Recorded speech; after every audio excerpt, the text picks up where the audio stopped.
Rebirth of the Hidden Mist Village in the Ninja World. This video is purely for entertainment and does not infringe on copyrights or laws. The rights to the novel and image belong to the original author. We do not claim ownership. Don't like waiting and want to listen to this fanfic in full now? Subscribe to our Patreon, where you'll find the best fanfics. Chapter 151, Post-War Arrangement. However, it was not just one warship that was detonated. The destroyed air ninja warship near the coast also exploded at the same time. Boom. Flames shot up into the sky, and explosions occurred one after another. Fortunately, Lyuze and his men notified everyone to evacuate the warships immediately after receiving the news. Otherwise it is unknown how many people would be buried with them. What a pity. If we can bring them back, it will definitely greatly enhance our strength. King couldn't help but sighed as he retreated to the coast in embarrassment and looked at the warships shrouded in thick smoke on the sea. The destructive power of the chakra cannon on the air ninja warship is obvious to all, and it is definitely a battlefield weapon. In addition, their water country is mainly composed of islands, and ships are often needed. Such a powerful warship is simply tailor-made for them. Unfortunately, everything was destroyed by those damn air ninjas. No, it's gone. Anyway, we have completed the mission of Lady Terumi Mei, so it's not nothing. The captain of the second team said nonchalantly. The warships of the air ninjas were indeed powerful, but the air ninjas relied too much on those scientific ninja tools, resulting in their own poor basic qualities. After they broke through the blockade of the chakra cannon, the air ninjas were completely a piece of cake in front of them. Seeing such a result, he really didn't have a good impression of scientific ninja tools. Gone. Just right. After all, ninjas still have to train themselves. Relying on those external objects will eventually lead to a path of self-destruction. Alas. Hearing this, King couldn't help but sigh. He knew very well that even in his previous life, until after the Fourth Ninja World War, scientific ninja tools had been greatly developed, but they were not recognized by mainstream ninjas.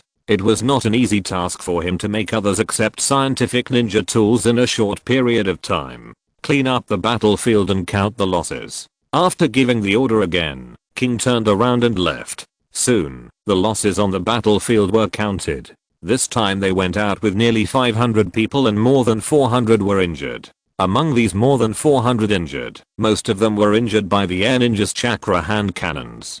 The lethality of those chakra hand cannons was not very strong, but they were easy to fire. The time they spent on hand seals was enough for others to fire several energy bombs. In addition, the air ninjas had the advantage of air superiority and could cover the area with firepower from a high position. Everyone had no way to avoid it, and almost everyone was hit by those hand cannons several times. Only the Miss Ninjas with strong defenses like the Bamboo Cutter clan were not injured by those chakra hand cannons. The remaining small number of injured were seriously injured, and they were mainly affected by the chakra cannons on the warships. The lethality of that chakra cannon was extremely terrifying.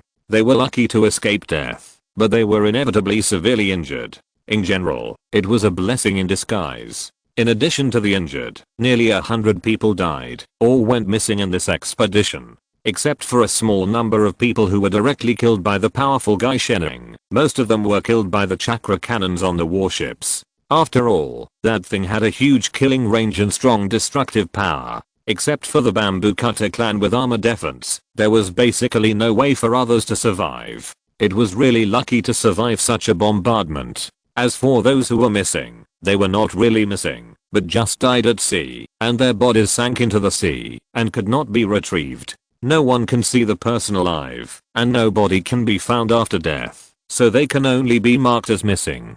Of course, there are occasionally a few lucky ones who really disappeared from the battlefield due to an accident, and finally returned safely. Although such examples are rare, they are not absent, and there are such cases in every battlefield. Marking them as missing also gives the families of the missing a glimmer of hope. However, although the battle was won, King was not in a hurry to lead the troops away. Because he was not sure whether the retreating air ninjas would return, he needed to stay and observe for a while. At this time, Lyuze also took the opportunity to rest and count his gains, the medical information looted from the air ninja warship. Unfortunately, he was not proficient in medicine, so he could only glance through the medical information. Suddenly, his quick browsing stopped. This is. Looking at the scroll unfolded in his hand, Ryuze was surprised. Sir, have you found something good? Taketori Shinsuke asked hurriedly. Yes. Rokuze nodded, overjoyed. This is Shennon's body activation, which can change the body form of the caster to an extremely powerful level. So, this is the technique that made that guy so powerful? Taketori Shinsuke was shocked. He also saw Shennon's performance in the battle. That kind of body is really too powerful. It is really terrifying that he can crack their armor just by relying on the power of the body. Ordinary people will be seriously injured if they are hit by a punch. Originally thought that after developing their own armor technique, they can use this technique to dominate the ninja world. But when he first went to the battlefield to test it, he met a muscle monster like Shenning, which made him put away his pride. They underestimated other ninjas too much. It is said that the guy has not yet used his peak combat power. Once the restrictions of the 8 gates are lifted, and the potential of that ultimate body is fully exerted, it is simply unimaginable. I'm afraid that, even if their armor technique is completely perfect, they can't completely resist that inhuman destructive power. However, now that they have obtained Shennon's body activation, perhaps they can also use this power for their own benefit. However, at this moment, Ryuze, who was slowly unfolding the scroll, found that the text record at the back suddenly broke. Gone. He was stunned at first, and then hurriedly opened the entire scroll completely. I saw that the back was completely blank, and there was no trace of handwriting. Taketori Shinsuke, who also saw this scene, couldn't help but be stunned on the spot, and the joy just now disappeared. Alas, after a long time, Ryuze, who had calmed down, couldn't help but sighed and smiled bitterly. It seems that I'm too greedy. Flesh activation is the foundation of Shennon's life. It is impossible to leave it randomly, so that others can steal it. The one in our hands should be a part of Shennon's experience recorded casually when he was practicing flesh activation, so the technique is not complete, it is incomplete, and it was casually placed with other medical materials. Therefore, it was brought back by us unintentionally. Flesh activation belongs to the Yangdan technique, which is difficult to practice. Now it is just a piece of incomplete experience information, which makes it even more impossible to practice. Originally, he thought that this move was very compatible with their bamboo cutter clan, and could greatly enhance their strength. Now it seems that he was still thinking too well. What a pity. It would be great if it was complete. Taketori Shinsuke also sighed. He also knew the significance of this technique to the bamboo cutter clan. However, you don't have to be too disappointed. This move belongs to the Yangdan change, involving the field of human life.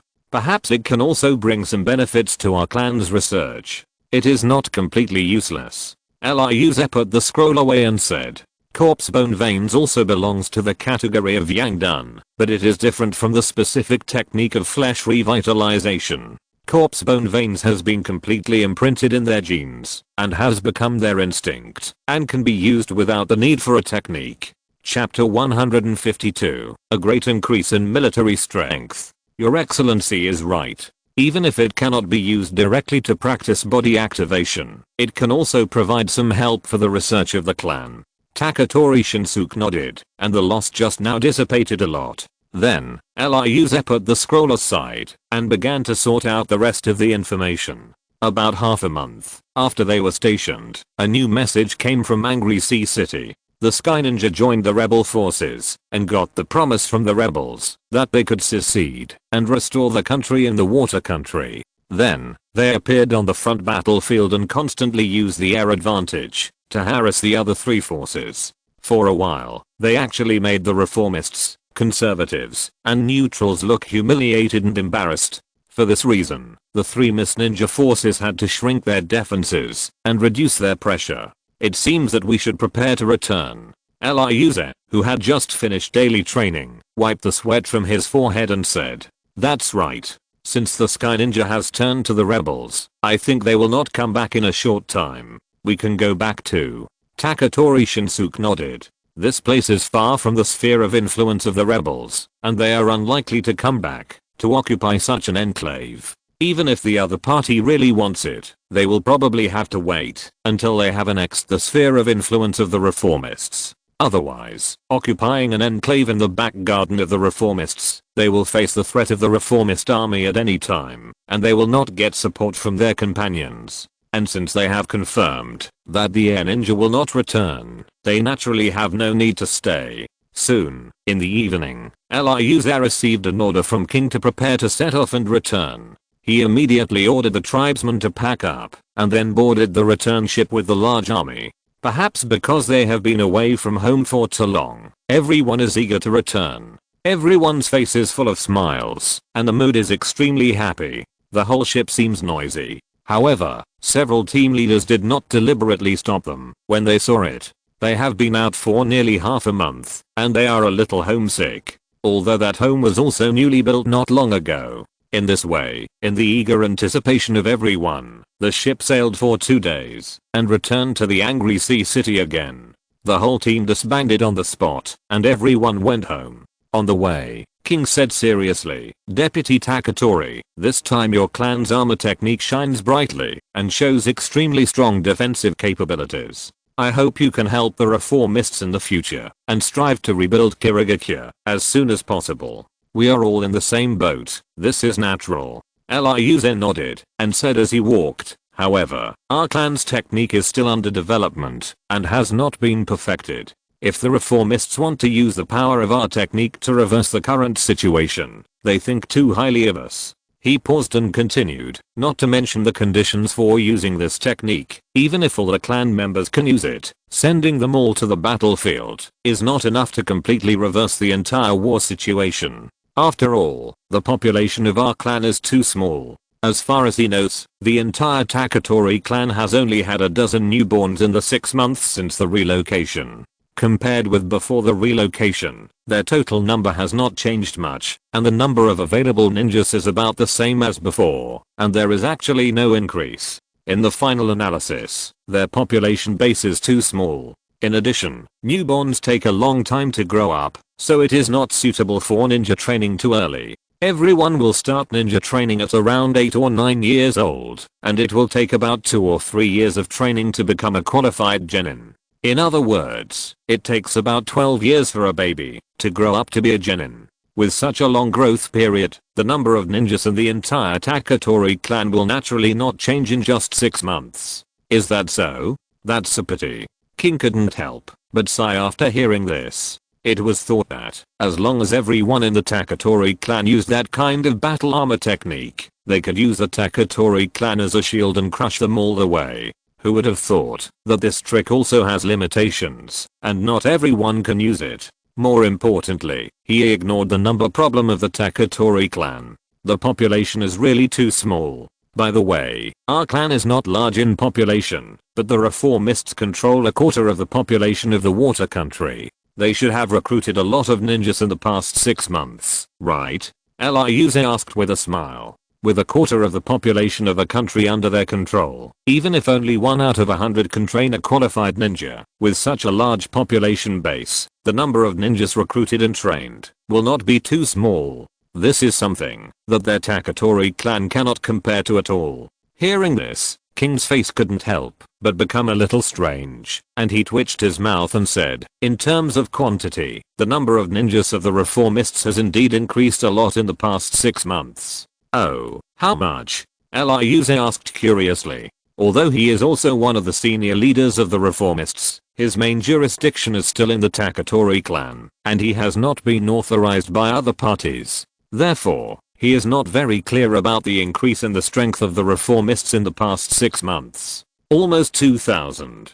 King took a deep breath and said, 2,000? Are you kidding me? Liuze suddenly felt incredible, and even the many fellow clansmen following him were shocked. Adding 2,000 new Miss Ninjas in half a year is simply incredible. How can you just joke about this? King shook his head and explained with a wry smile, the Taketori agent should know that the training of ninjas usually starts at around 8 or 9 years old. After 2 or 3 years of training, they can become genin and then be mobilized for use. However, the situation this year is a bit special. As he said, he pointed to his head. Liuze suddenly understood and laughed. "I overlooked this matter too." "What is it, sir?" Taketori Shinsuke asked impatiently. "Memory awakening. Liuze sighed deeply. King then took over and continued to explain, under normal circumstances, in just half a year, you can't train any genin. But now everyone has awakened their past life memories, which has led to many children who are still very young at this time mastering things far beyond their peers. With these memories, they can easily complete ninja training and become a genin.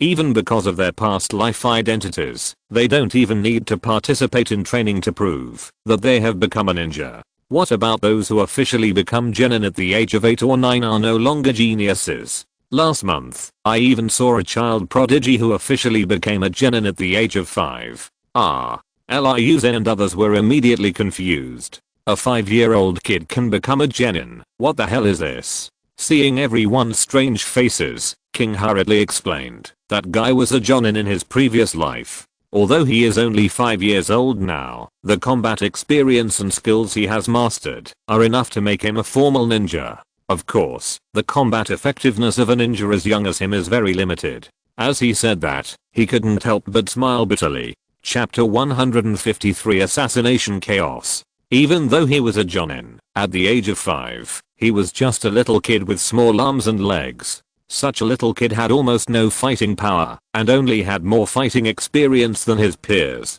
If they were to fight head on, he might not even be able to beat a normally trained genin. However, everyone's standards for genin were not high. As long as they could use chakra a little, perform a transformation technique, a substitution technique, and throw shuriken without missing the target, it would be enough. This was simply a piece of cake for a jonin in his previous life. Therefore, even though they knew that such a 5-year-old kid had no fighting power, they still had to pinch their noses and recognize his identity as a ninja. It was impossible to reject him and let such a future jonin go. By the way, speaking of those former jonin, I thought of one more thing. Liuze paused and said seriously, I found that the newborns in our clan recently also have memories of their previous lives. I wonder if other newborns are the same. As he spoke, he looked at King beside him. Same. King sighed softly and said slowly, it's not just your Taketori clan, but the entire wrath of the Sea City, and even the entire ninja world. Those newborns with memories of their past lives really give their parents a headache. A child who is just born with a sound personality is just like a monster who has rejuvenated. If parents are not mentally prepared, it is really difficult to accept this result. If this situation continues, won't the entire ninja world be in chaos? Taketori Shinsuke sighed. If only the current group of people awaken their memories, it would be fine. But if every newborn child in the future carries the memories of their past lives, then the chaos caused by the awakening of past life memories will never stop. I don't know what will happen in the future, but it's already chaotic enough now. King shook his head and sighed. Because of the awakening of past life memories, Konoha's unborn 7th generation Hokage Uzumaki Naruto, the hero who once saved the entire ninja world, has become the focus of the entire ninja world. I'm afraid they are not just paying attention, right? Liuze's tone was meaningful. That's right, it's not just attention.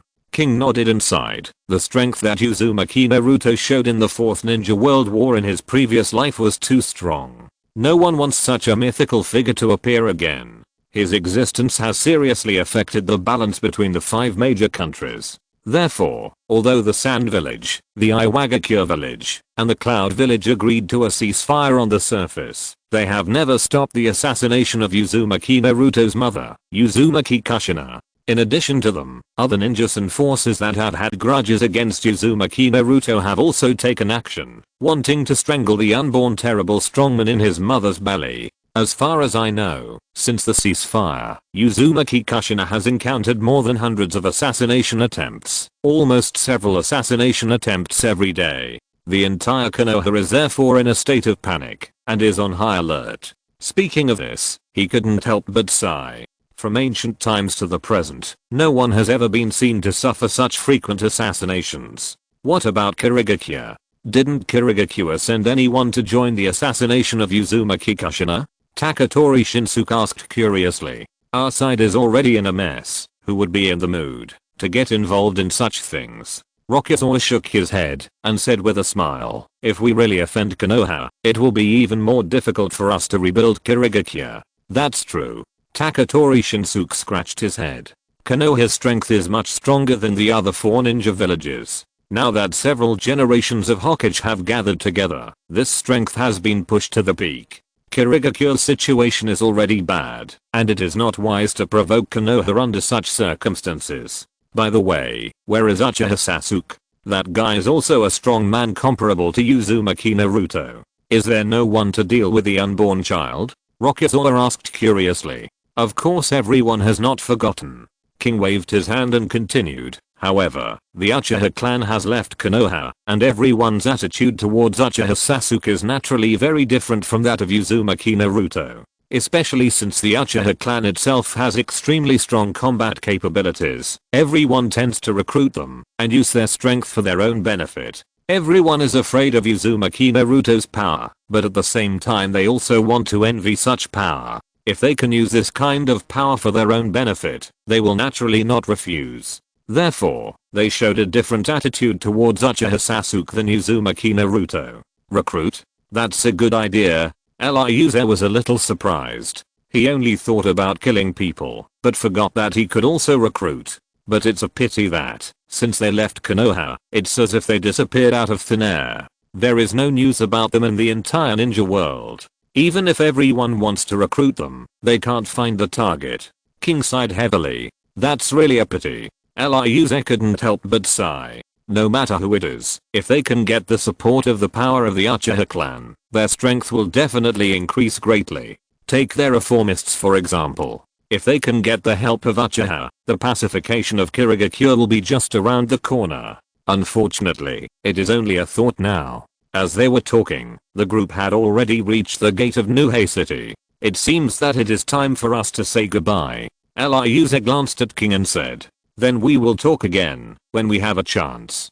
King waved his hand, and then led the group through the city gate, and disappeared into an alley. Let's go. Ryuze also called on the tribe members, to rush back to their own base. Not long after, the group returned to the base. After dismissing everyone, Ryuze instructed Taketori Shinsuke, don't forget to compensate the injured, and provide relief for the dead. The air ninjas that were cleared out this time were relatively weak, but their chakra cannons were extremely lethal. 2 of their tribe members were unlucky, and were killed by the chakra cannons during the battle. Ryuze was very heartbroken, but he could do nothing about it. After all, people always die on the battlefield, even cage level warriors are no exception, not to mention their Taketori clan. Yes. Taketori Shinsuke responded, and then went down to make arrangements. However, not long after Rokuze returned home, Taketori Shinsuke came to the door with a strange Miss Ninja. Who is he? Rokuze glanced at the man in a suggestive manner. A very important person. Taketori Shinsuke sighed lightly, and then said to the 6 guards who were guarding in secret, set up the barrier. Lord Rokuze has something important to say to this guest. Hearing this, the 6 guards responsible for guarding Rokuze did not say much, and mobilized chakra to start making seals. Soon, an invisible barrier enveloped the entire house. Chapter 154. Visitors from the Snow Tribe. Seeing this, Ryuze frowned and asked hurriedly, Jinsuke Jounin, what are you doing? Taketori Shinsuke glanced at the person next to him and whispered, I brought an important and special guest to you, sir. For safety reasons, I have to order people to set up a barrier. As he said that, he arranged for the visitor to sit on Ryuze's left hand side, and he sat on the right hand side. What guest is worthy of your caution? Ryuze's eyes fell on the visitor. It was a thin young man, about 20 years old, who was also looking at him with a pair of shrewd eyes. After hearing what he said, the visitor immediately introduced himself. I'm from the Snow Clan. My name is Zuya. Meet Taketori Agent. Snow Clan. Ryuze was a little surprised. He didn't expect that the visitor was from the Ice Release Bloodline Genkei family that betrayed the Kirigakure. No wonder Taketori Shinsuke asked people to set up a barrier. Meeting such a member of a rebel family, of course, should be careful. Otherwise, it is likely to cause unnecessary trouble. So, what's the matter with you coming to see me? He asked seriously. The other party took such a big risk to sneak in here. It must not be for fun, but for some special purpose. Zuya smiled slightly and said indifferently, the old patriarch of the Taketori clan is in our hands. Hearing this, Ryuzen and Taketori Shinsuke, including the 6 Taketori guards, could not help but stagnate. When they reacted, several murderous intentions broke out of their bodies and enveloped the entire hall. So it's really you. Taketori Shinsuke was furious and immediately grabbed the other party with his right hand, and a bone spur quickly grew out of the palm of his hand. Don't. Seeing this, Ryuzen immediately calmed down and hurriedly reached out to grab it, trying to stop this impulsive behavior. However, he was only a chunin after all, and he was really powerless to face an angry jonin. Before he could grab Taketori Shinsuke's wrist, the bone spur that grew out of his palm had already reached Zuaya and was about to pierce into his thin body. At this critical moment, a cold breath suddenly burst out from his body, and then an ice wall condensed out of thin air, blocking the bone spur. Ding. With a crisp sound, the bone spur fell on the ice wall and pierced into it. After piercing the ice wall for nearly 3 inches, the bone spur's power was completely exhausted and stopped. After all, it still failed to pierce the thickening ice wall in one fell swoop. At this time, Liz finally grabbed Taketori Shinsuke's wrist and shouted loudly, "Shinsuke Jonin, do you know what you are doing?" After his roar, the furious Taketori Shinsuke finally regained his composure, quickly retracted his bone spur, and bowed his head and said, "Sorry, sir, I lost my temper." He had been with Liz for a while, but this was the first time he saw him get so angry. But then again, he was indeed too impulsive. However, not only him, but also the other 6 guards were furious. It was only because they could not escape for the time being due to the barrier that they did not attack Zuaya. Otherwise, facing the attacks of 7 Taketori Jonin at the same time, Zuaya might have died on the spot. Ryuzen loosened his 5 fingers and said angrily, "You have died once. If you still can't change your impulsive temper, you will die again sooner or later because of this." Yes, yes, yes. The adults are right. Faced with a reprimand, Taketori Shinsuke naturally did not dare to refute and could only nod repeatedly. The other 6 guards who also heard these words could not help but sigh, silently put away their murderous intentions, and focus on maintaining the barrier in front of them. For a moment, the atmosphere in the whole hall suddenly became much more relaxed. As expected of a genius who became the acting clan leader and quickly stabilized the clan, this demeanor is indeed extraordinary. Zuaya also dissipated the ice wall and applauded. Ryuzen didn't care and said coldly, "If you have anything to say, please say it quickly. Our patience is very limited. You should understand that, if you don't give me a satisfactory answer, you can't leave the Bamboo Cutter clan alive today." The old patriarch's facts were so important that they could shake the foundation of the entire Bamboo Cutter clan. He couldn't imagine what terrible consequences this news would bring to the Bamboo Cutter clan once it spread.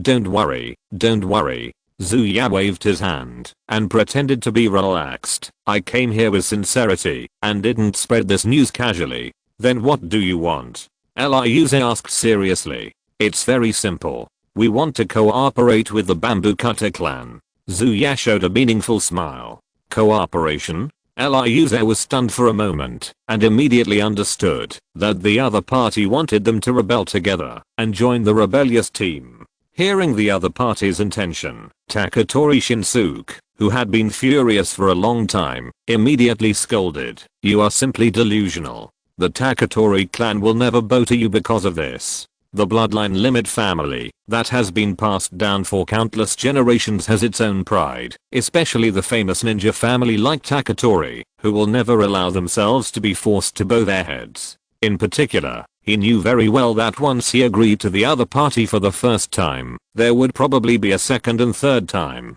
In the end, the Taketori clan would completely become the other party's vassal, like a dog, without any dignity. This is definitely not the result that any member of the Taketori clan wants to see. Zuaya saw it and waved his hands and said, "Shinsuke is still too nervous. I said, I just came here for cooperation, and I will never have any unreasonable thoughts about the Taketori clan." Long before coming here, the clan had discussed that if they use this to force the Taketori clan to surrender, it would be impossible, and it would make things worse, forcing the Taketori clan to completely turn against them. Therefore, they did not expect this from the beginning. "So what do you want?" Ryuzen asked with a frown. The other party came prepared and must have thought of everything. However, this also shows another thing, that the other party knows the limits and will not overforce. They still have a chance to rescue the old patriarch and don't have to worry about making things out of control. Our requirements are not high. We just hope that the Taketori clan can do one thing for us so that we can send your old patriarch back safely. Zuya said with a smile. What is it? Taketori Shinsuke asked impatiently. As long as there is a glimmer of hope to rescue the old patriarch, he is unwilling to give up.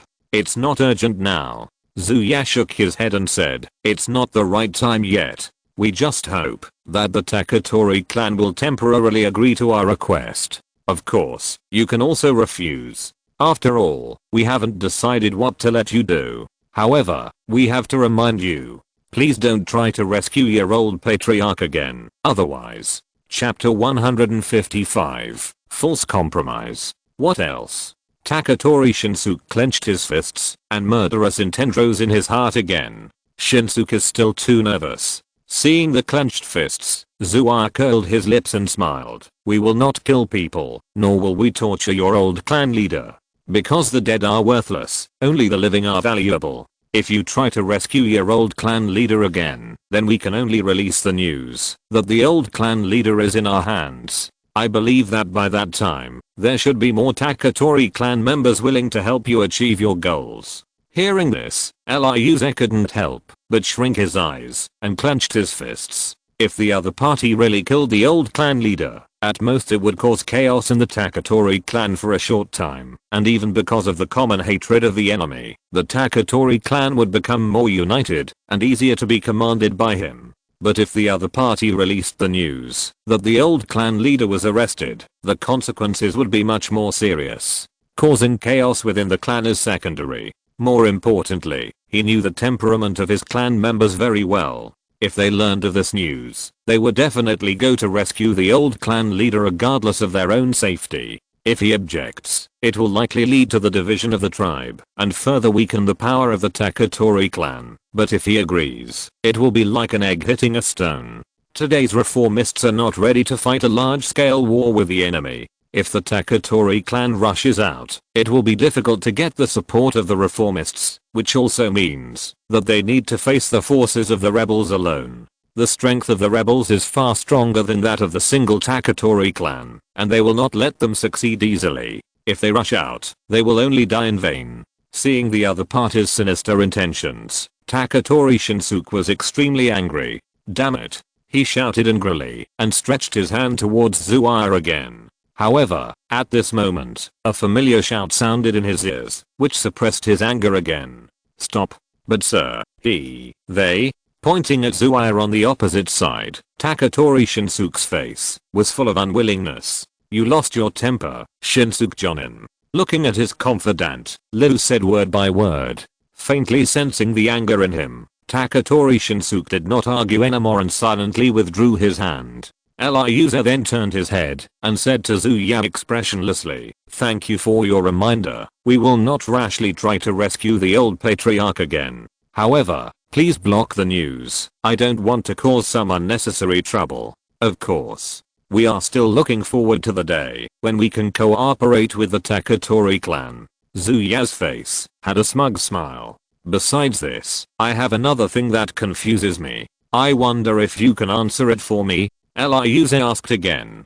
Please speak, Taketori agent. Zuya nodded. When did you make a plan to rob our old patriarch? Ryuze asked with narrowed eyes. Well, you really misunderstood us. Zuya shook his head and laughed. It was not us who kidnapped your old clan leader, but Konoha. It is said that it was because the war on the front line was about to stop, and Konoha hurriedly recalled external forces in order to stabilize the internal situation. Before leaving, they didn't want to return empty-handed and wanted to do something. So, they attacked your old clan leader, hoping to cause chaos in the Taketori clan and then stir up the situation in Kirigakure. Who knew that the Taketori clan would actually have such a genius like you, sir, who not only quickly stabilized the situation, but also greatly preserved the strength of the Taketori clan. And in order to make full use of your old clan leader as a hostage, they handed him over to us. Then, the situation became what it is now. He shrugged. Konoha didn't think so far ahead. The hostage of the old Taketori clan leader was just a trigger to cause chaos in the Taketori clan, but the appearance of Taketori Rokuze made the hostage more valuable. I don't know who made whom. So it was Konoha. Ryuze frowned after hearing this. He had no doubt that what Zuya said was true or not, because according to the current situation, it was more likely that Konoha was the one who did it. Moreover, this sinister style of behavior made him think of a person, Shimura Danzo. The ambitious man hiding in the shadow of Konoha was the culprit who was active everywhere during the Third Ninja World War and stirred up trouble behind the major forces. His ultimate goal was to reduce the pressure on Konoha's frontline. For example, the death of Yahiko, the leader of the first generation of Akatsuki, and the rampage of Fukane, the previous generation of the Hidden Cloud Village Jinchuriki, were almost all operated by Danzo behind these events. He suspected that the robbery of the old patriarch this time was probably the work of Shimura Danzo. Even thinking further, the rebellion of the two families of Fengsu was probably also planned by the other party. However, judging from the current situation, he could only remember this grudge first and wait for the right opportunity to get back at it in the future. Hearing these words, Taketori Shinsuke and others were also very surprised. Because the old patriarch was in the hands of the rebels, they had always assumed that the rebels had attacked them. Who knew there was such a hidden story in between? It was really unexpected. Ryuze, who understood everything, was in no mood to continue chatting and immediately dismissed him. Okay, your identity is special, so I won't keep you any longer. Jinji Jonin, help me see him off. As he said that, he winked at his confidant next to him. If Meditarumi knew that they had communicated with the Snow Clan in private, it would inevitably cause unnecessary trouble. Although he still had many puzzles and confusions in his heart, Taketori Shinji still calmly signaled the 6 guards to remove the barrier and then took Zuya away from Ryuze's residence. I don't know how long it had passed, but Taketori Shinji came back again. He knelt in front of Ryuze and asked anxiously, "My lord, are you really not going to rescue the old patriarch anymore?" Hearing this, the 6 guards hiding around also appeared and all stared at Ryuze in the hall. They wanted to get a clear answer from the acting clan leader, and this answer would also determine whether they would continue to be loyal in the future. Seeing this, Ryuze immediately guessed what they were thinking. Although he had established some prestige in the clan, the time was too short, and it was still far less than the influence of the old clan leader in the clan. If he made it clear that he would give up the old clan leader, he would inevitably lose the hearts of most of the clan members, and even his position as the acting clan leader would be in jeopardy. Then, he took a deep breath and said calmly, "What I just said to him was just a perfunctory delaying tactic. I never intended to give up rescuing the old clan leader, but to prevent causing more trouble, I can't act rashly. If you take action, you must be absolutely sure.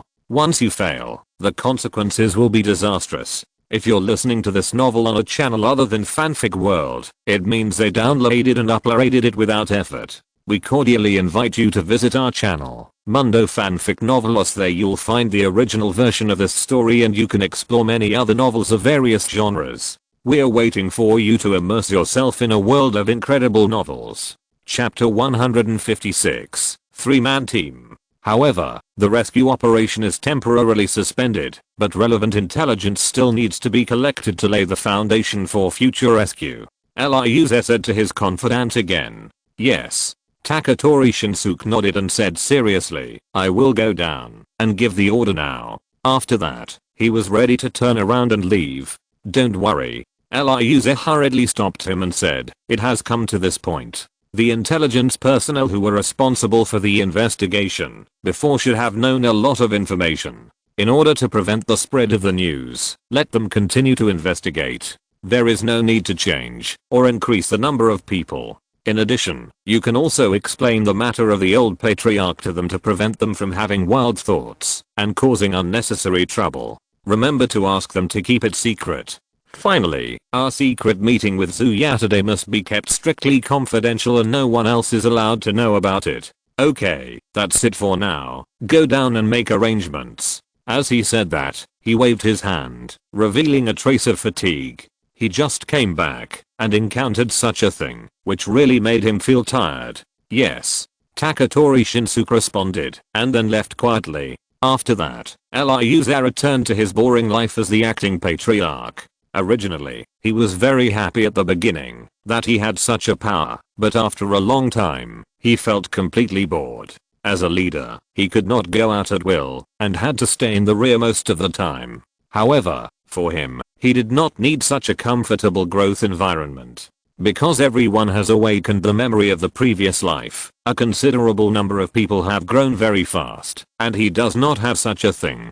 If he wants to keep up with the growth of those people, he must go through countless battles. Especially now that the situation is chaotic, he needs to grow up quickly to cope with various changes. He has made up his mind and set the next key goal as welcoming back the old patriarch. At this time, when the old patriarch is still alive, he can't inexplicably set up a new patriarch, so he can only find a way to rescue the old patriarch. As long as the old patriarch is rescued, he can unload the burden and start to act freely. While Rokuze was worrying about his comfortable life, Hatake Kakashi and his partner finally found Nohararin's location after a long period of lurking and investigation. Kakashi, I can't wait any longer. I'm going to rescue Rin now. Uchiha Obito looked at his friend with his only remaining right eye and said seriously.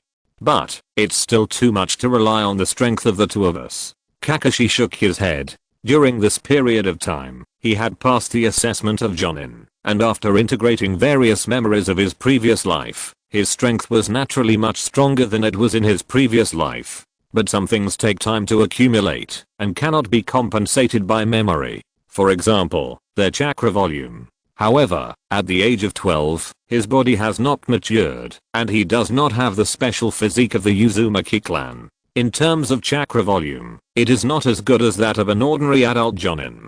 In this state, he can't use many ninjutsu at all. Once he is surrounded, the result is self-evident. As for Obito, integrating the combat skills and experience of his previous life, his friend has also reached the level of jonin. Especially after Uchiha Madara's body transformation, Obito does not have the chakra limitation problem like him. But now Obito only has an ordinary Sharingan with 2 Magatama, and his combat power is also very limited, not much stronger than him. With only the combat power of the two of them, it is too difficult to rescue Nohararin from the heavily guarded Kirigakure conservatives. I know, but I met an acquaintance recently, so I plan to take him with me, Obito said seriously. Acquaintance? Who? Kakashi was very confused. Obito did not answer, but looked at the dense forest on the right and shouted, "Come out." Then, Kakashi saw a young boy with a young shark face coming out. Are you Hoshigaki Aoshi?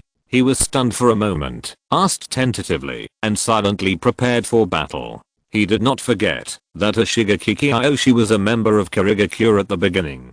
Noticing his little move, Hoshigaki Aomi smiled slightly and said indifferently, "It was indeed me, but I have no hostility towards you, so you don't have to be so nervous. With your strength, it is indeed enough to help, but why should I believe that you really want to help us?" Kakashi did not let down his guard and asked again. "There are 2 main reasons."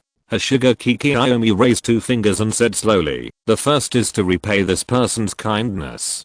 From now on, we will break off completely and have nothing to do with each other." As he said, he pointed at Obito next to Kakashi. Although this is no longer the previous life, they still have the memories of the previous life, and it is still difficult to let go of some things in the previous life. For example, Obito's kindness to him. With Obito's current state, it is naturally impossible for him to continue to follow and be loyal. He can only repay the kindness of the previous life and break off completely from now on. After all, the current Obito is no longer the man he knew, the ambitious man who disguised himself as Uchiha Madara. What about the second one? Kakashi asked again. "I want to borrow your power to seize the big sword Jyaji," Hoshigaki Aomi said very straightforwardly. In his current state, it is still very dangerous to fight against Ziggush and Puffer Demon alone. In addition, the other party is in a high position in the conservative faction and has many ninja guards around him, so it is really difficult for him to succeed. So that's how it is. Kakashi finally understood and then sighed, "But even with the 3 of us, it's still a stretch." but I don't want to wait any longer. Obito shook his head, took out a scroll from his pocket and unfolded it, saying seriously, during this period of lurking, I have figured out their personnel deployment. As long as we are careful, we can still rescue Lin before we are discovered. Then, if we escape along this route, we will have a great chance of escaping successfully. As he said, he began to gesture on the unfolded scroll, which outlined the dungeon defense of Lin and the escape route design. Well, okay. Seeing that his friends were already prepared to this extent, Kakashi really had no reason to continue to hinder them. Then, the three of them wrote down all the defense maps drawn on the scroll, and then they prepared themselves before starting to act. Soon, they passed through the heavy defenses and came to the gate of the dungeon, where Nohara-rin was imprisoned. Who are you? What are you doing here so late? The guards outside the gate stopped them. Don't be nervous, we are just here to deliver food. Obito opened his scarlet right eye and looked over.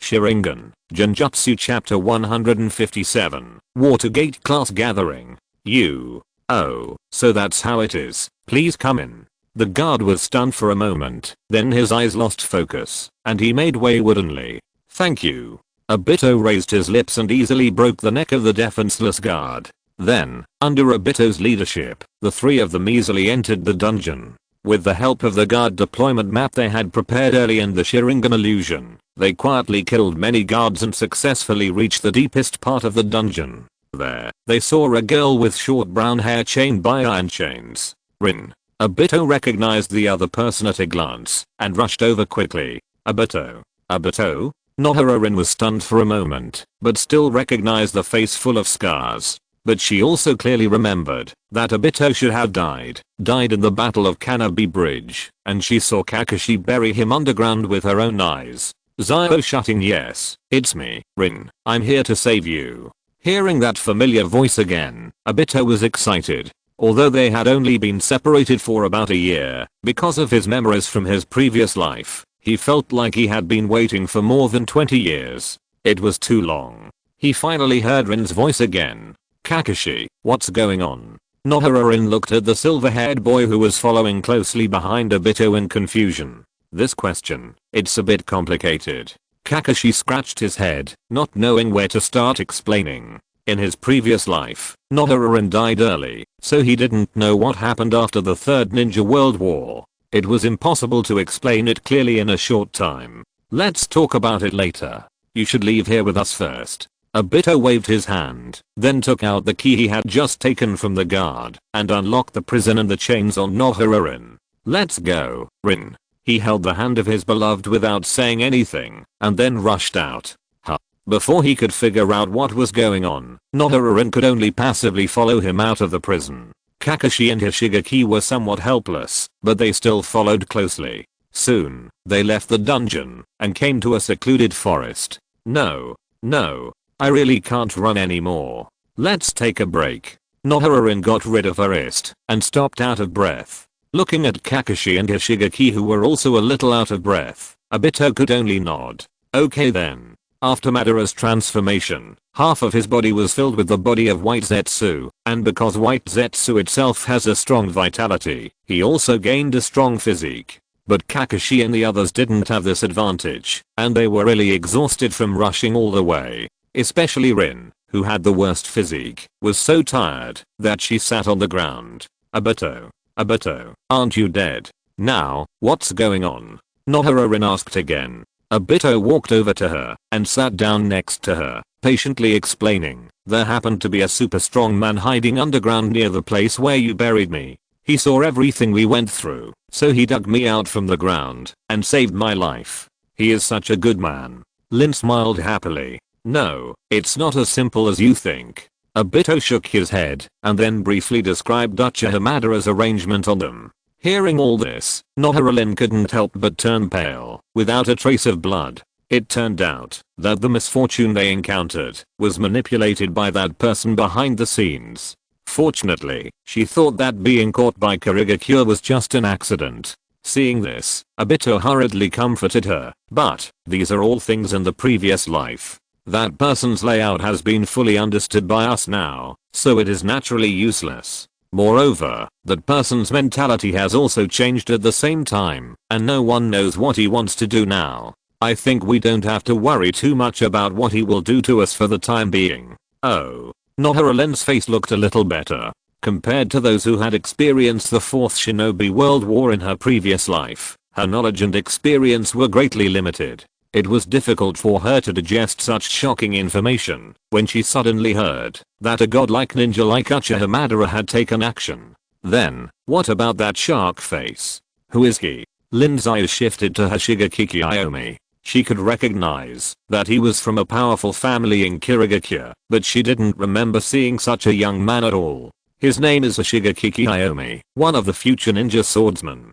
Kakashi introduced him enthusiastically. Hello, little girl from Konoha.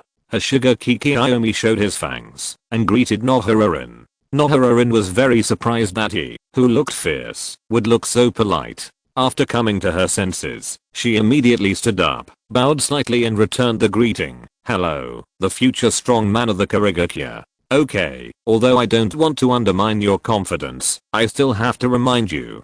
Shigeki Kakumi waved his hand and said to the other two, although you have escaped from the dungeon now, it does not mean that you are safe. Because you are still under the rule of the conservatives, they can mobilize other nearby Kirigakure ninjas to attack at any time. Have you thought about what to do next? Escaping from the dungeon is only the first step. You also have to escape from the rule of the conservatives to be truly safe. Hearing this, Kakashi quickly took out a map of the Land of Water, and while gesturing on it, he analyzed. The conservative forces of Kirigakure are mainly concentrated in the northwest, so we must not break out from there. And the northeast of the Land of Water is the neutral Kirigakure. Their attitude is unclear. We don't know what we will encounter if we rashly enter their area. Maybe they will kindly send us away, or maybe they will capture us and hand us over to the conservatives. So, we must not choose this side until the last moment. And the remaining two forces are the Kirigakure rebels and the Kirigakure reformists. The Kirigakure reformists occupy the southeast. Their leader is the 5th generation Mizukage Meditarumi in the previous life. If I go to negotiate with them as a 6th generation Hokage in the previous life, I should be able to get their protection. It can be regarded as a good escape option. Kakashi, did you become the 6th generation Hokage? Nohara-Len was pleasantly surprised. Oh, that was in the previous life. It's hard to say now. Kakashi spread his hands and said, the situation is chaotic now, and he doesn't know whether he can successfully become the 6th generation Hokage. Chapter 158, Pursuing the Fugitive. Not only him, our teacher also became the 4th Hokage after the war. Obito said sourly. He dreamed of becoming a Hokage since he was very young, but the 3rd Ninja World War completely changed his life, making him gradually move away from that path, and further away. Now the memory of the past life has awakened. Everything has not happened yet, and it can be started over again, but he is not the only one who has awakened the memory. Everyone has awakened. They also inherited the love and hatred of the previous life. Although he will not go on that doomed wrong path again, he can never go back to the path of Hokage.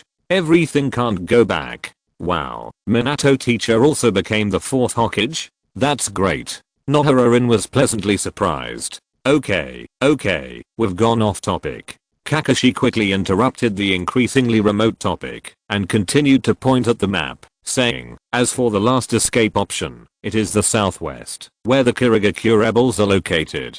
Although they are rebels and enemies of the entire Kirigakure force, they have also hired many Konoha ninjas to act on the battlefield. If I'm not mistaken, those rebels should have Konoha's support behind them. In other words, if we escape from there, we may be more likely to get help.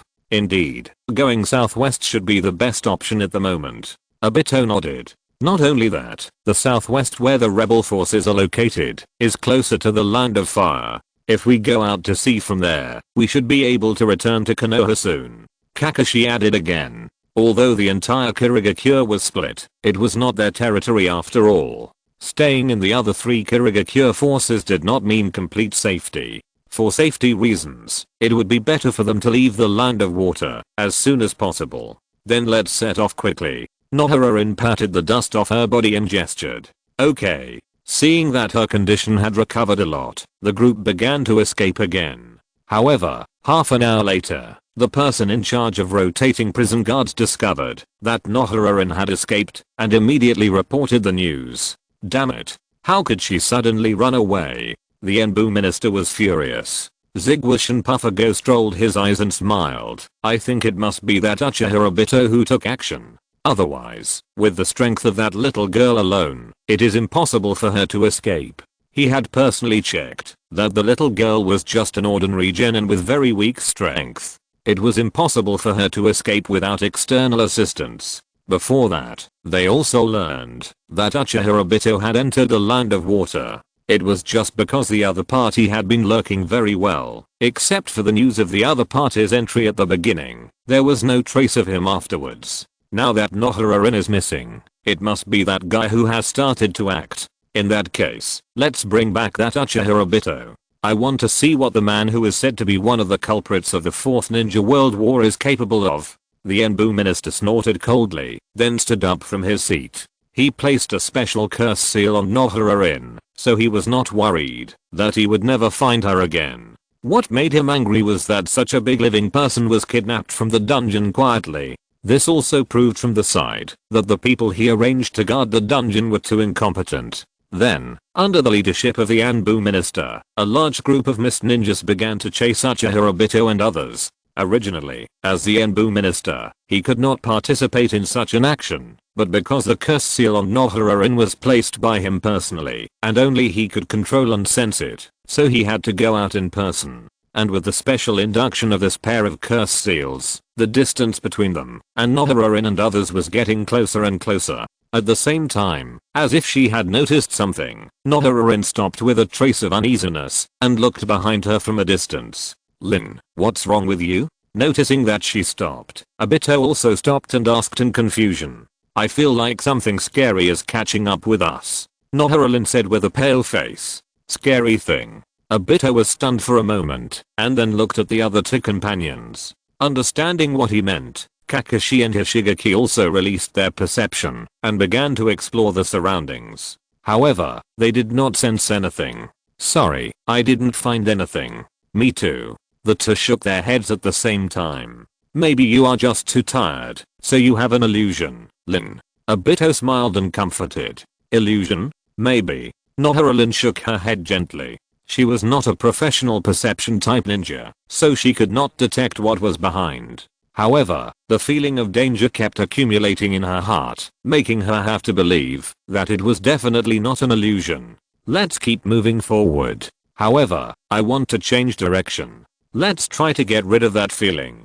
Nohara-rin suggested to the others. No problem. Lin, you can say whatever you want. Obito agreed without hesitation.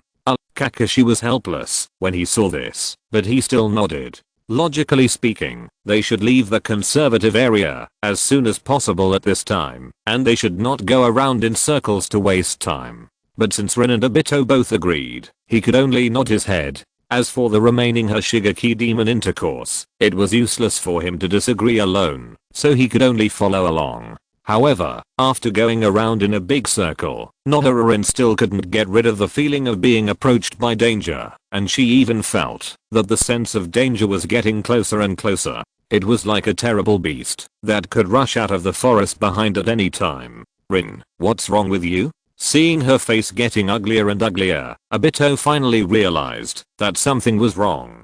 Danger, there is danger approaching us. Nohara-rin looked back, her face full of fear. Danger? What danger? Obito was quite puzzled. At this moment, he suddenly heard a rustling sound of footsteps coming from the forest behind. Judging from a rough estimate, there were quite a few people, and they were getting closer and closer to them. Not good. It's possible that the conservatives are catching up. Obito said anxiously to the other 3 companions. Let's change direction and see if we can get rid of them. Kakashi, who also heard the footsteps, immediately made a judgment. The enemy had too many people, so they could hear the footsteps. However, they were few in number, and it was almost impossible for the enemy to lock their position through sound. In addition, they were not in the field of vision, so they still had a chance to get rid of the people behind them. Okay. Several people did not hesitate and immediately changed direction and continued to move forward. However, they still failed to get rid of the enemy, but instead heard the rustling footsteps getting closer and closer. Chapter 159. Chidori shows off his power. Swish, swish, swish. Then, Kakashi and the other three changed their expressions and saw countless figures speeding around from both sides and then intercepted them in front. Oh no, we've been caught up. Kakashi couldn't help but exclaimed. Although they had combat skills and experience far beyond their peers with the memory of their previous lives, their immature physical fitness eventually became their weakness. After all, their physical fitness was not as good as that of adults, and their speed was much worse, so they were caught up so quickly. What should I do? It seems that there are more enemies catching up from behind. Noharurin panicked. Even though she was not a perception type ninja, she could sense that there was a lot of chakra aura approaching from behind. Don't stop, I'll break through the blockade. Obito, take the opportunity to take Rin away first. Kakashi made a decision immediately and quickly changed his hand seals to condense chakra in his hands. The ones who intercepted them were just the vanguard troops who deliberately accelerated to catch up. If they stopped to entangle with them, they would be caught up by the large number of enemies behind them, and then they would have no way to escape. Okay, I got it. Knowing that it was not the time to be in the limelight in front of Lin, Obito did not refute and immediately agreed. Then, everyone saw that a blue-white lightning appeared in Kakashi's hand, and it kept chirping, like millions of birds screaming in the forest. Be careful, that lightning escape is very unusual. A mist ninja who was intercepting in front warned his companions. He had already sensed the dangerous fluctuations in the lightning, and with the momentum of millions of birds chirping, it was really difficult for him to ignore such a move. Hearing the reminder, the other mist ninjas could not help but focus their attention on the lightning in Kakashi's hand. Feel the power that can cut off the thunder. Lightning escape, Chidori Kakashi exclaimed, and then suddenly accelerated and rushed out with a bright lightning. This is a ninjutsu that uses lightning escape to the extreme. Condensing the lightning chakra into a point, the lightning chakra, which already has the advantage of penetration, is brought to its full potential, and can then exert an extremely terrifying penetration effect, which is a top-level ninjutsu for breaking through defenses. Not only that, when using this move, Kakashi can also use the power of lightning to stimulate his body, and then perform beyond his normal ability, allowing himself to get closer to the opponent at a faster speed, and then use the powerful lethality of Chidori to kill with one blow. Originally, when he just developed this move, he could not fully grasp the super fast advanced speed added by Chidori. Because his own reaction ability could not keep up, it was very likely that he would directly hit the enemy's blade, causing unpredictable consequences. But later, Obito gave him a Sharingan. With the dynamic vision ability of the Sharingan, he was finally able to fully control the advanced acceleration ability brought by Chidori. In a sense, this move Chidori was born by combining his and Obito's power. Seeing this, Kakashi turned into a lightning and rushed to the nearest enemy at an extremely terrifying speed. What a fast charge. The mist ninja was startled and quickly swung his kunai to resist. However, facing the extremely concentrated lightning chakra, even the fine iron seemed particularly fragile. Bang! The lightning of the Chidori easily shattered the kunai and pierced through his chest in the incredible eyes of the mist ninja. This is impossible. He couldn't help but exclaimed and wanted to continue to resist. But unfortunately, Kakashi's blow pierced through his chest, leaving him completely powerless to resist. Even before he had this thought, the lightning in Kakashi's hand had already exploded his chest and rushed over to the next target. Don't come over. The second mist ninja who was locked by Kakashi panicked and hurriedly wanted to cast a spell to deal with it. However, under the blessing of the Chidori, Kakashi's speed was too fast. The second mist ninja had just begun to seal the seal when the bright lightning had already pierced through his chest. The second mist ninja was shocked. However, Kakashi did not look at him for a second time and locked his eyes on the others again.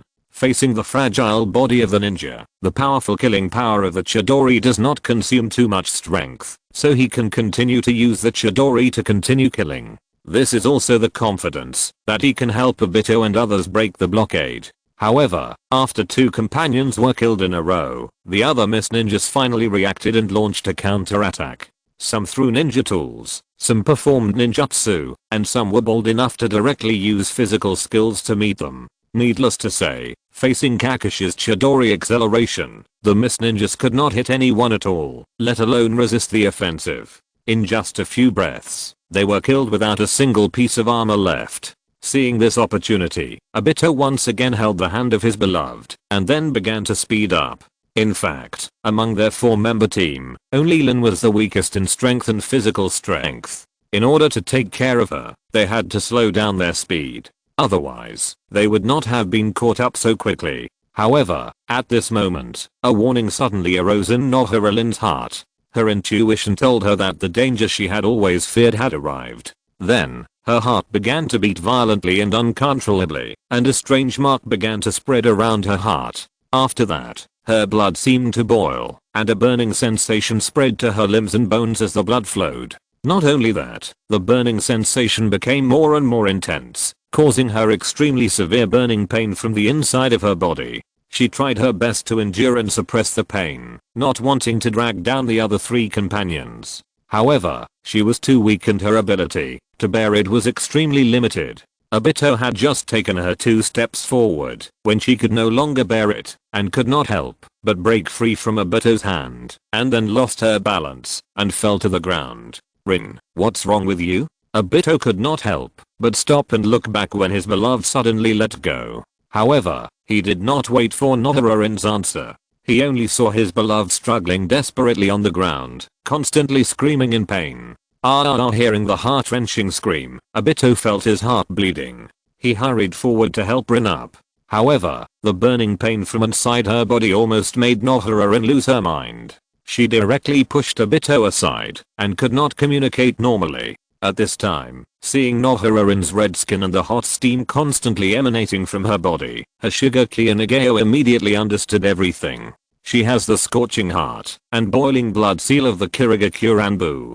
Chapter 160, Burning Heart and Boiling Blood. What is that?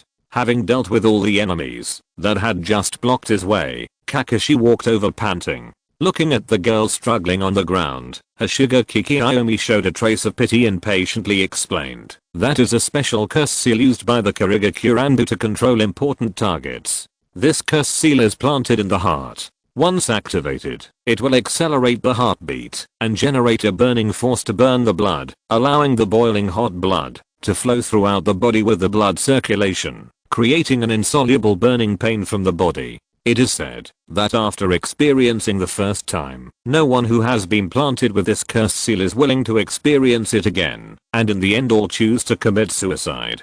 What? Hearing this, Kakashi and the others were horrified. During the time of lurking and investigating, they had already found out what Kirigakure had done to Lin, but they didn't know exactly what it was. Now hearing what Hoshigaki Kiyomi said, they finally knew everything. At this time, feeling the pain in her body getting stronger and stronger, Nohara Lin's screams became more and more miserable. She scratched herself frantically with her nails, trying to cut the skin and release the hot blood in her body. Unfortunately, her nails were not sharp enough, and after scratching several times, she was unable to cut the skin, leaving only a few conspicuous red blood stains. Suddenly, she seemed to have thought of something, and her eyes lit up immediately, and then she opened her mouth and bit towards the wrist with 2 rows of sharp teeth. No, seeing this, Obito hurriedly handed over his hand and stuffed it directly into Nohara Rin's mouth.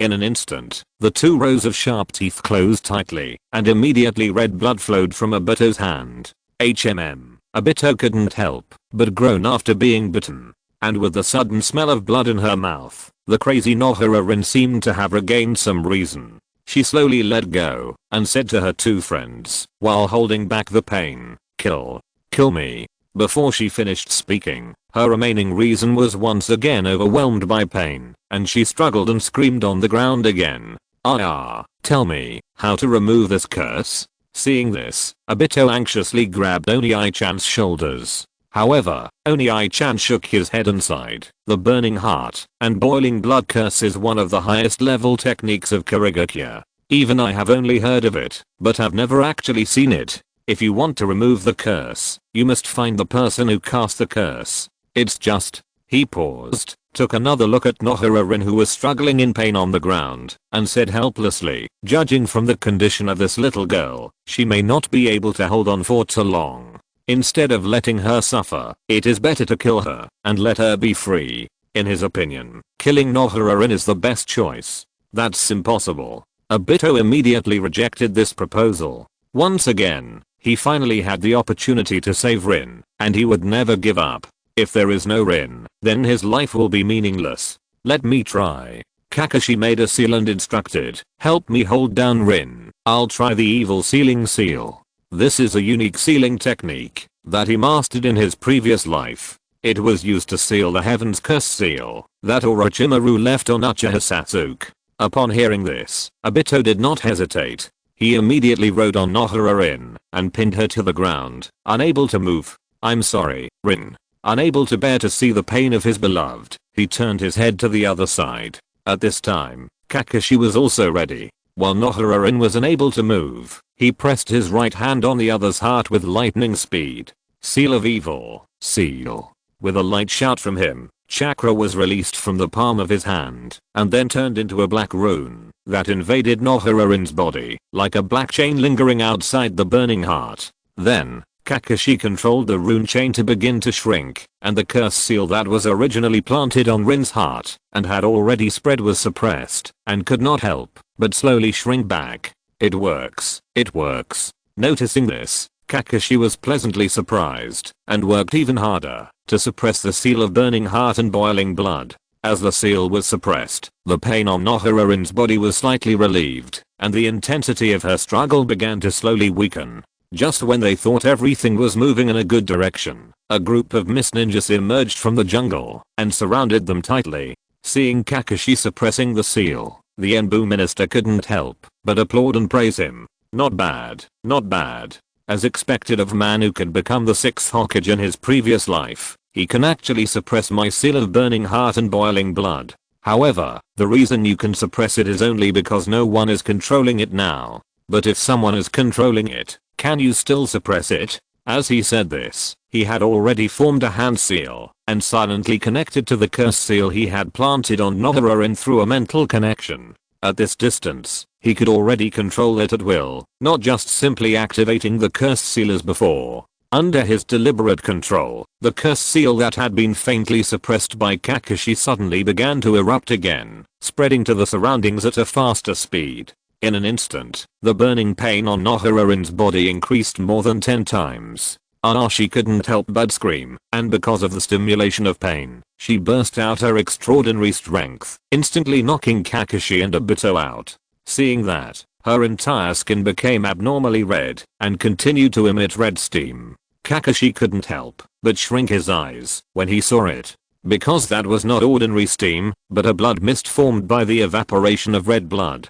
He had only seen this kind of vision when his good friend Might Guy opened the 8th gate. Of course, Rin didn't use the 8th gate, she was just tortured by the high temperature in her body and became like this. This also means that Lin's life is being lost as her blood evaporates. Once all the blood is evaporated, Lin will be completely hopeless. No, he screamed and rushed forward again, trying to suppress the cursed seal on Lin's body, but Lin, who was struggling in pain, did not cooperate at all, leaving him no chance. At the same time, Obito rushed towards the Enbu chief in anger. Hurry up and remove the curse seal on Lin's body, otherwise I will make you want to live but not die. As he spoke, he stretched out his right hand to the Enbu chief from a distance. Would release Hell's Chaos. The white arm immediately turned into a brown tree trunk and stretched towards the target at an incredible growth speed.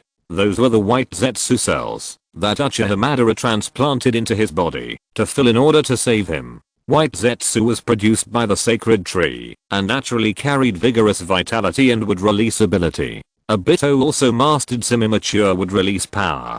Chapter 161. A hard fight against a strong enemy. HMPH. You overestimate your own abilities. The Enbu chief saw this, but didn't take it seriously, still maintaining control over the curse seal. However, his guards took the initiative to block in front of him, ready to block the strange branch that was spreading rapidly. lightning style, lightning fire style, firebomb. Several mist ninjas worked together and used ninjutsu to meet it, seeing that the strange branch was blasted to pieces. However, wood style is not known for its hardness. Its most powerful feature is endless growth. As long as the chakra supply is sufficient, it can continue to grow, and it is not afraid of being destroyed. Soon, the power of the several people's skills was exhausted. Just when they thought they had blocked Obito's attack, they saw that the broken branch that had been destroyed grew and spread rapidly again. How is it possible? Several people were shocked.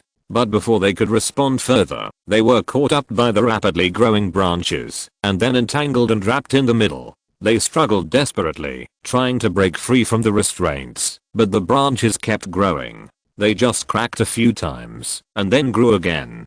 Feeling the branches getting tighter and tighter, they panicked. Help! Help! A mist ninja saw it and immediately stepped forward to help, but not only did he fail to save the people, he was also caught in the growing branches and entangled. Seeing that he could not resist, the Enbu minister had no choice but to stop controlling the cursed seal and retreat with the others to avoid it. Soon, the branches grew to the limit and finally stopped spreading.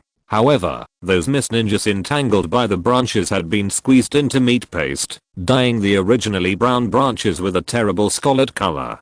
Damn it, teach him a lesson. Seeing those mist ninjas turned into meat paste, the Enbu minister felt as if he had walked through the gates of hell and gave the order to attack in anger. Hearing this, many mist ninjas who were still waiting immediately launched an offensive. Lightning style, Chidori Kakashi, who had just used Chidori once, ignored his tired body and used his special move again. He shuttled through the crowd like a flash of lightning, avoiding almost everyone's attack. Occasionally, when he encountered someone he couldn't avoid, he would directly use Chidori to forcefully break through and continue to move forward. Seeing that, a large number of mist ninjas fell to the ground. No one could defeat him. Hoshigaki Kidao didn't have such a strong ability to charge, but he still avoided most of the ninjutsu with his flexible steps. Occasionally, a few of them fell on him, but he used his chakra absorption ability to dissolve them and could not pose any threat to him. Because of the big sword, cross muscle, many people would attribute the ability to absorb chakra to cross muscle, thus ignoring that Kidao itself also has this ability. Although it is not as efficient as cross muscle, Kidao's ability is enough for him to ignore a considerable part of the ninjutsu attacks and even absorb them and feed them back. With his own superb swordsmanship, many mist ninjas immediately fell at Kidao's feet. As for Uchiha Obito, he retreated to the side of the unconscious Nohararin. He activated Wood Release to create a barrier to protect his beloved, and at the same time, activated Wood Release Growth to meet the enemy. For a moment, the nearly 200-man pursuit force brought by the Enbu minister was in a stalemate, unable to quickly capture the three people. It seems that I still have to do it myself. The watermelon mountain puffer demon who came with him looked at the Enbu minister demonstratively. Okay, hurry up and do it. Feeling a hint of mockery, the Enbu minister felt very annoyed, but there was still no way, so he could only urge the puffer demon to do it. Remember, don't kill them. Those three Konoha are still very useful. He reminded again. Although he did not experience the 4th Ninja World War in his previous life, during this period, he also slowly let his subordinates collect a lot of information from his previous life, so he knew the value of Hatake Kakashi and the other two. First of all, Nohararin is Uchiha Obito's beloved, and can be used to coerce Obito. As for Kakashi, he is a disciple of the 4th Hokage and the mentor of the 7th Hokage. He is also the 6th Hokage in his previous life, and has a special identity. It is more valuable to capture them alive than to kill them. As for the last remaining Hoshigaki Oni, it doesn't matter. Although he has great potential and will be a powerful fighting force in the future, that guy has a murderous feud with the Fugu Ghost, and he doesn't want to meddle in other people's business. And with the Fugu Ghost personally coming down, it immediately brought huge pressure to Kakashi and the other two. They lived in the same era, but they didn't meet at the right time. In fact, the three Kakashis in their peak state are not inferior to the Fugu Ghost, and even surpass them. But at this time, they are too young and have not reached their peak at all. But at this time, the Fugu Ghost is in his prime, and there is no doubt that he is at his peak. His superb swordsmanship combined with the cross muscle gives him a strong fighting power. None of the 3 Kakashis are his opponents. The first target locked by the Fugu Ghost is Kakashi. After using Chidori twice in a row, Kakashi's body had already endured a huge load. He was so exhausted that he could barely dodge the attacks of other mist ninjas. He was undoubtedly the weakest among the 3. The pufferfish demon didn't hesitate. He used the instant body technique to close the distance. He didn't care about the mist ninja who was fighting with Kakashi. He swung his cross muscle and slashed at him, covering both of them in his attack range. He didn't expect him to be so ruthless. The already weak Kakashi had no time to dodge. He saw the knife fall on the mist ninja in front of him and smashed it. Bang! With just one knife, Kakashi was smashed and flew away. Although he didn't suffer a direct attack, the impact of the mist ninja was so strong that he almost lost the power to resist. However, before he could stand up again, the pufferfish demon had caught up again and slashed the huge cross muscle at him again. Swish! Kakashi could only avoid the attack as much as possible and was immediately scratched by the barbs of the interlocking muscle. It felt like someone was brushing off a piece of flesh from his body with an iron brush, and the pain was extreme. He couldn't help but scream. However, he was Kakashi after all, a man who had experienced the 4th Ninja World War in his previous life, and his will was extraordinary. When he took the blow, he injured the severe pain and rolled to the side, immediately pulling the distance between the two. But just as he was about to make a seal to cast Chidori again, he suddenly found that the chakra in his body had almost disappeared, and it was not enough to use Chidori again. Oh no, it's the interlocking muscle. He immediately understood that it was the knife, just now that the interlocking muscle sucked away his already limited chakra. Chapter 162 Fatal Threat. As if he understood that Kakashi had no power to resist, the pufferfish ghost stopped attacking and put away his sword, looking at Hoshigaki Kakayo and Uchiha Obito on the other side. Hoshigaki Kakayo's swordsmanship was superb, and with his own chakra absorption ability, he barely withstood the siege of the crowd. But after all, he was young, and his strength and speed were not as good as those of adults, and he was slowly falling into a disadvantage. However, even in this situation, the pufferfish ghost still did not see any tension on the other party's face, and it was obvious that he had a trump card that he had not played. As for Uchiha Obito, it seemed that his chakra was not exhausted at all. He had used wood release to protect himself and Nohara in tightly and kept spawning branches to counterattack others. Judging from the situation, it was impossible to solve it in a short time. After thinking for a moment, the pufferfish ghost let go of Kakashi on the ground and rushed towards Hoshigaki Kakayo. Seeing this, Kakashi couldn't help but breathe a sigh of relief. However, before he could be happy for too long, other mist ninjas who had been coveting him for a long time rushed over. With his chakra almost drained out, and the heavy load caused by the continuous use of Chidori, Kakashi's condition had fallen to the bottom.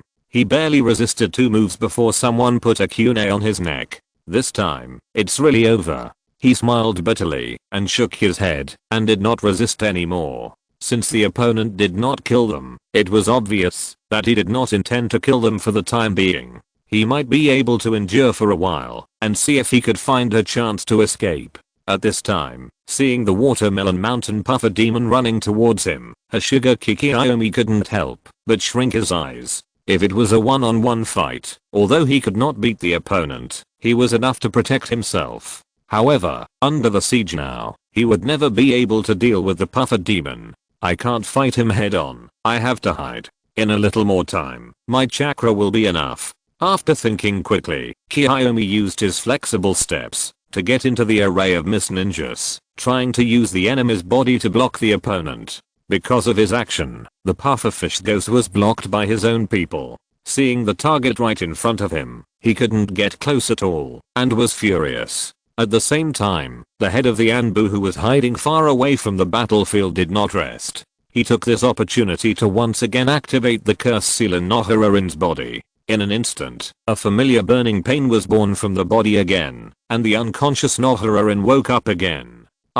She couldn't help but scream again, rolling and struggling on the ground. Seeing his beloved in such pain, Obito was in no mood to fight the enemy. The raging branches were affected and stopped growing immediately. Fortunately, he could still distinguish the importance. Although he stopped counter-attacking, he did not give up defense and continued to use his chakra to maintain the branches covering them. The ninjutsu of the Miss Ninjas bombarded it, and the tree trunk that had just been broken was immediately restored by the growing branches, but it was still unable to break through such a defense. Rin. Obito anxiously called the name of his beloved, trying to calm her down. But unfortunately, the burning pain that was born from within was not so easy to endure. Nohara-rin was in so much pain that she could only struggle and beg bitterly, kill me.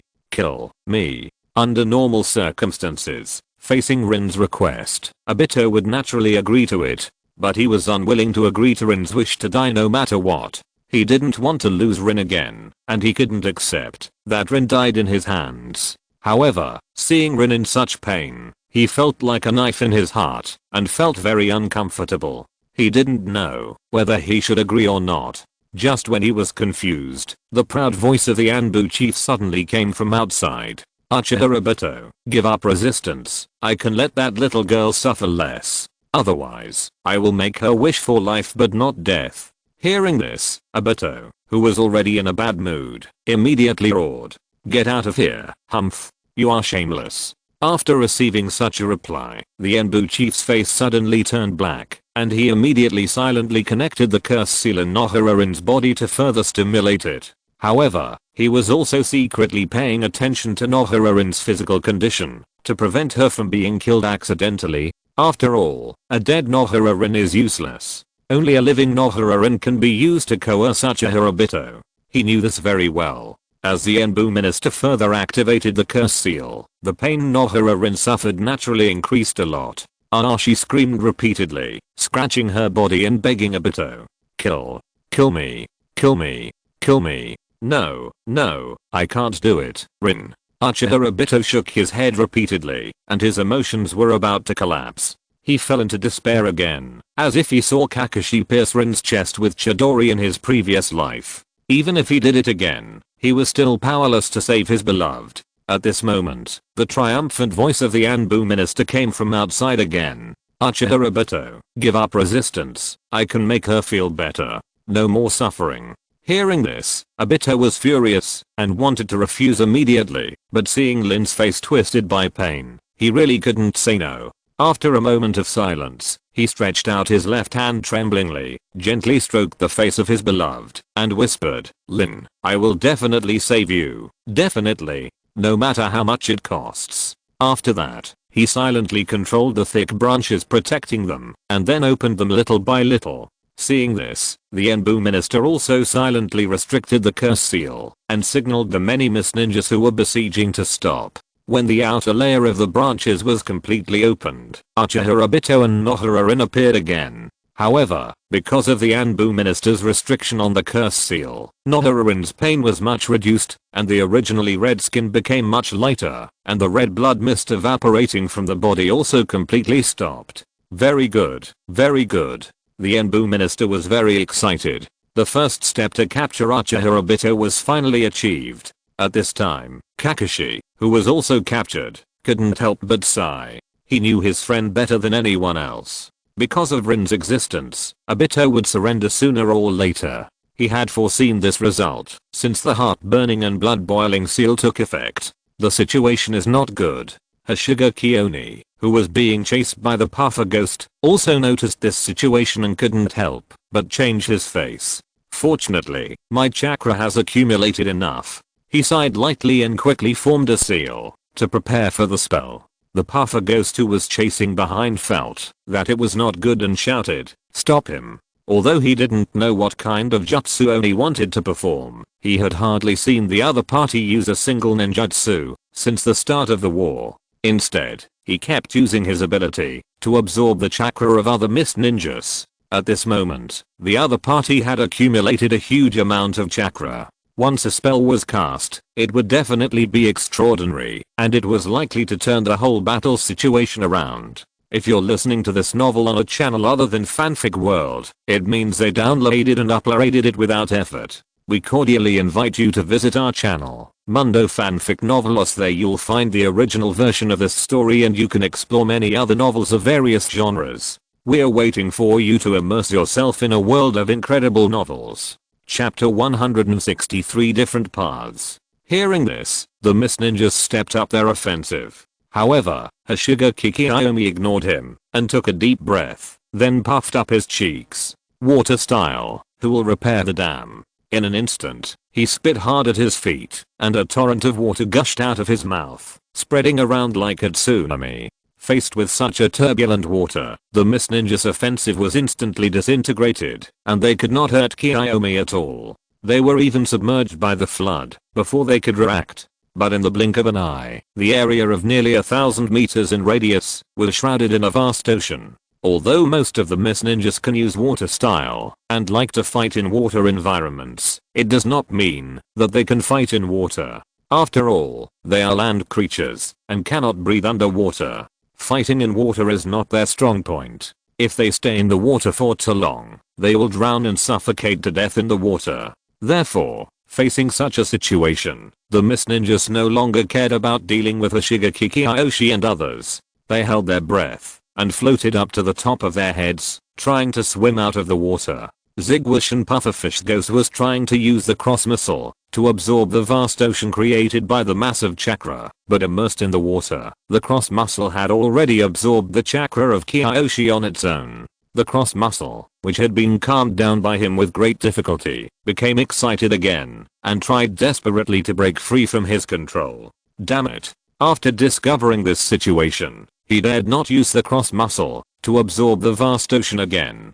He had to suppress the will of the cross muscle and floated up to the surface of the water. The compatibility between Kiyoshi and the cross muscle was too high. When two qualified people existed at the same time, the cross muscle would abandon him without hesitation. This was also one of the reasons why he had to kill Hoshigaki Kiyoshi. The existence of Kiyoshi severely affected his use of the cross muscle. Once the cross muscle was taken away, his strength would be greatly weakened. This was absolutely unbearable for him. At the same time, by using this trick to disrupt the entire battlefield, Hoshigaki Kiyoshi's goal had been achieved. Originally, this move, Big Explosion Water Rush Wave, had a matching follow-up change that would allow him to run rampant in the water, but now he was not strong enough to perform it. The most important thing was that the matching follow-up change needed the cooperation of the cross muscle. Without the cross muscle, it was naturally impossible to carry out the follow-up change. However, seeing the current chaotic situation, he was already very satisfied. He did not stop and immediately sank to the bottom of the water and began to quickly form seals. The Puffer Ghost and others saw that Ben wanted to stop him, but they could do nothing. The resistance in the water was too great, and the physical skills were almost completely ineffective, and the effect of the ninjutsu was greatly reduced. In addition, the ghost's own ability to absorb chakra, the ninjutsu attack weakened by the water resistance, was completely tickling, and it was impossible to cause any killing effect. They could only float to the surface as soon as possible and think of another way. After all, the Hoshigaki clan was different from them.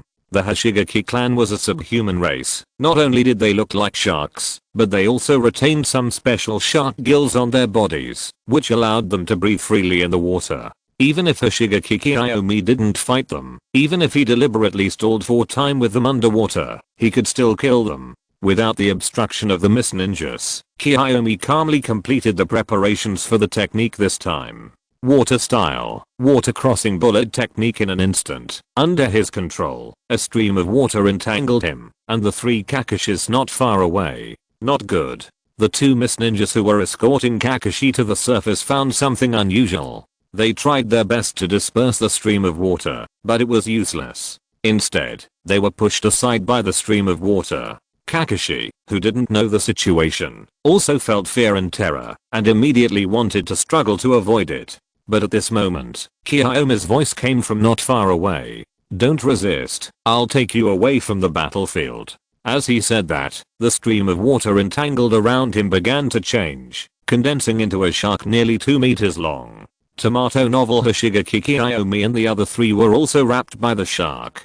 However, because Obito and Nohararin were relatively close, Ghost Crossing directly condensed a larger shark to wrap Obito and Nohararin in it, and did not deliberately separate the two. At the same time, the Mist Ninjas saw it, and hurried over to stop it, but the shark was extremely flexible in the water, and it shook everyone away with just a slight flick of its tail, and rushed to the surface of the water at an incredible speed. Seeing the shark rushing out of the water, Ghost Crossing controlled 3 sharks to swing their tails hard and hit the water surface. "Get up!"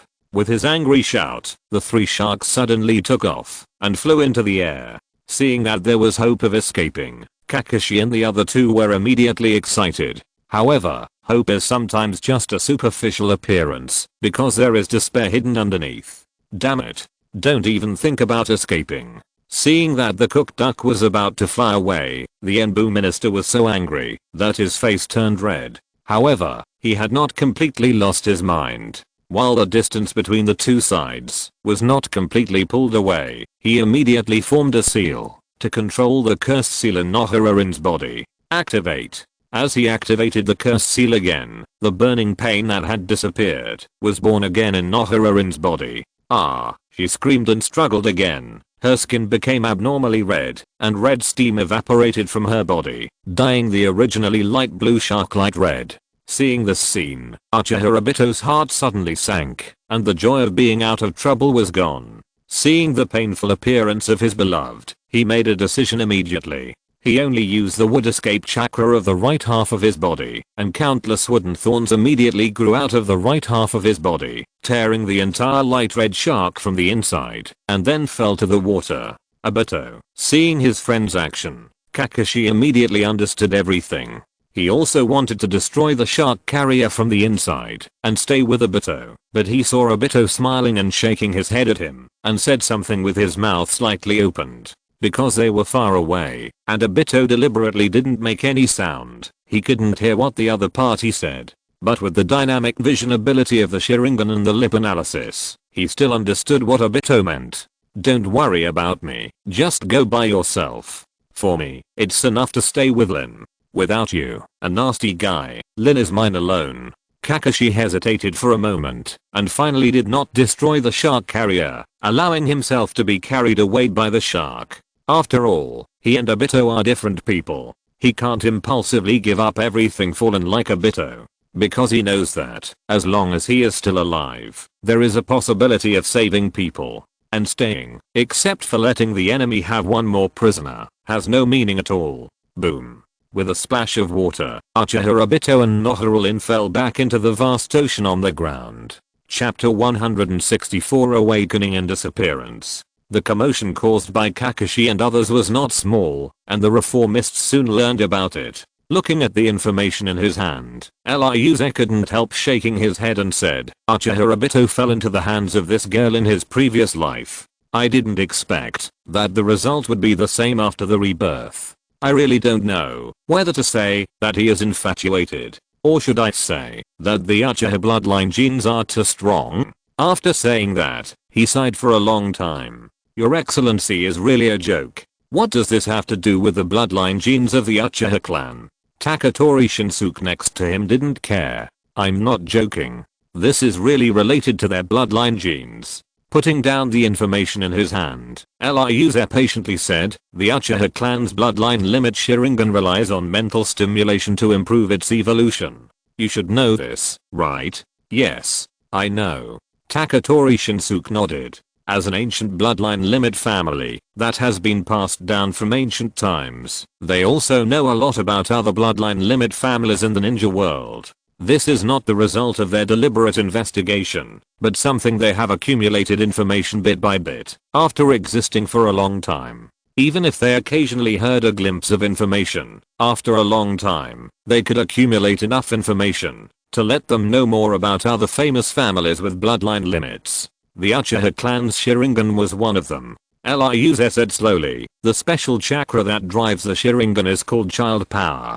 The strength of child power also affects the strength and evolution of the Sharingan, and the so-called child power is mainly composed of mental power, so it is different from ordinary chakra. In other words, the strength of mental power determines the strength and evolution of the Sharingan. No one has yet created a method to improve mental power, but the Uchiha clan has found a shortcut to quickly improve mental power. That is strong emotional changes. Strong emotional changes can greatly stimulate a person's mental power. And the so-called emotional changes are nothing more than joy, anger, sorrow, and happiness. So, the more emotional a person is, the easier it is for his emotions to fluctuate, and the easier it is for him to improve his mental power.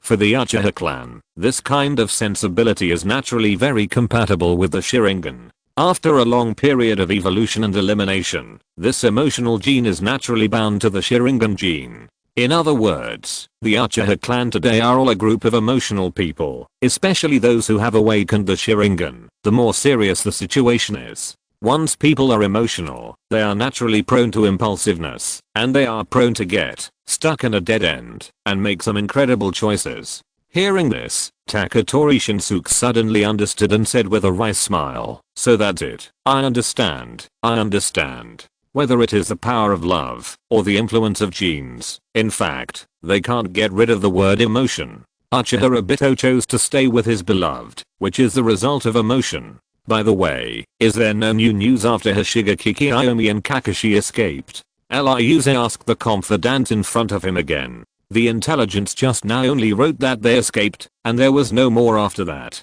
Not for now.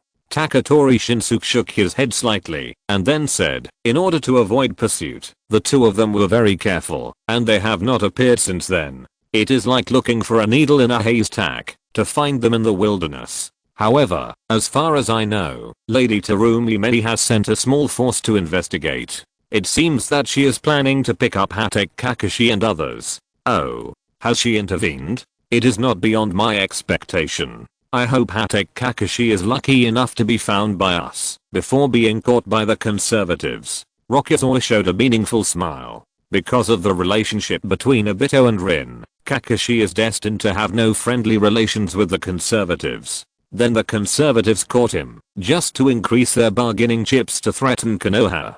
This kind of relationship is more conducive to the reformists to contact him. But if Kakashi died in the hands of the conservatives, it might cause the wrath of Konoha, which is not a good thing for the entire Kirigakure, but it is not entirely a bad thing. Because Kirigakure has been divided, Konoha's anger will focus on the conservatives. If the reformists manipulate things properly, they might be able to take this opportunity to completely wipe out the conservatives. However, the conservatives are not all fools, and I believe they will not easily kill Kakashi. By the way, we have recently discovered a very interesting situation, and we are about to report it to you, sir. Taketori Shinsuke took out a stack of information from behind and handed it over. Oh. With a hint of curiosity, Rokuze took the information and opened it to browse. Soon, he put away his smile and his expression gradually became serious. Because of the information described above, it was recently discovered that newborns have no awakening memories. Originally, it should be normal for newborns to have no memories of their previous lives, but before that, since the end of the Third Ninja World War, all newborns have their own memories of their previous lives, and it took a long time for everyone to barely adapt to this situation. But now, this change has suddenly disappeared, returning to the original situation, which really makes everyone confused. After a long silence, Liuze put away the information and said seriously, Junior Shinsuke, I need you to continue investigating this matter. See if this situation is just a problem in a single region, an occasional problem, or a problem for the whole world. If this phenomenon of awakening past life memories ends, it will naturally be a good thing for the whole world.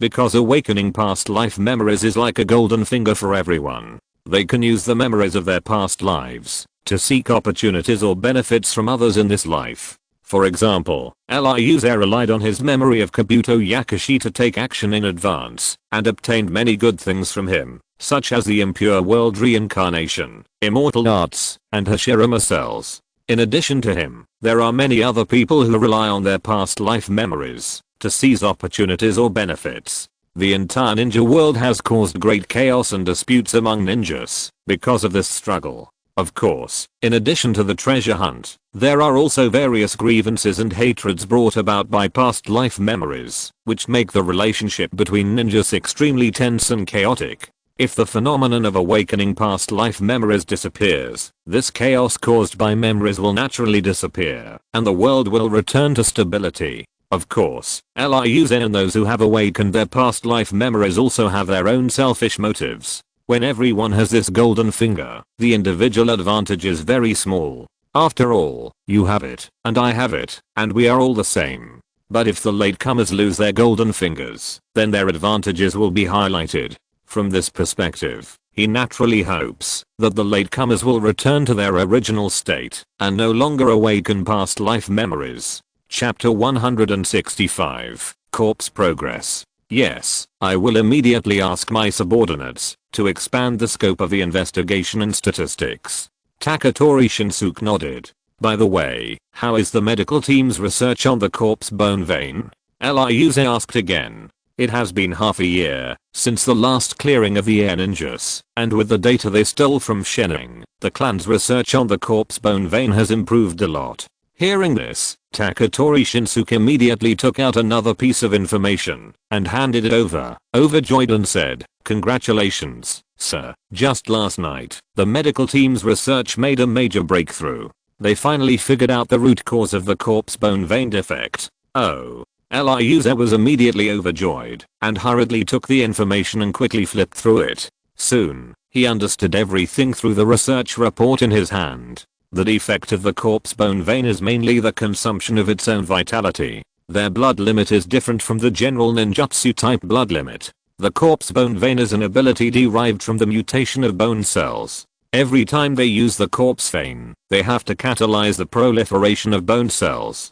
Although this natural bloodline limit ability makes their bone cells much stronger than ordinary people, it is also limited and cannot proliferate indefinitely. But every one cell division and proliferation ability is limited, so there will be aging and death. And bone cells are related to the regeneration of human blood, which directly affects the metabolism of individual life, not just the growth of bones. In this case, frequent use of the corpse vein is equivalent to a large number of bone cells consumption, weakening blood regeneration, hindering individual metabolism, and accelerating the consumption of self-life. Therefore, the corpse vein awakeners of the Bamboo clan are relatively short-lived, while those who have not awakened have a more normal lifespan. So, that's it. Putting down the research report in his hand, Liuze sighed. At this moment, he thought of a lot. For example, the first generation Hokage of Konoha, Hashirama Senju. He remembered very clearly that the first generation Hokage was born with extremely strong self-healing ability.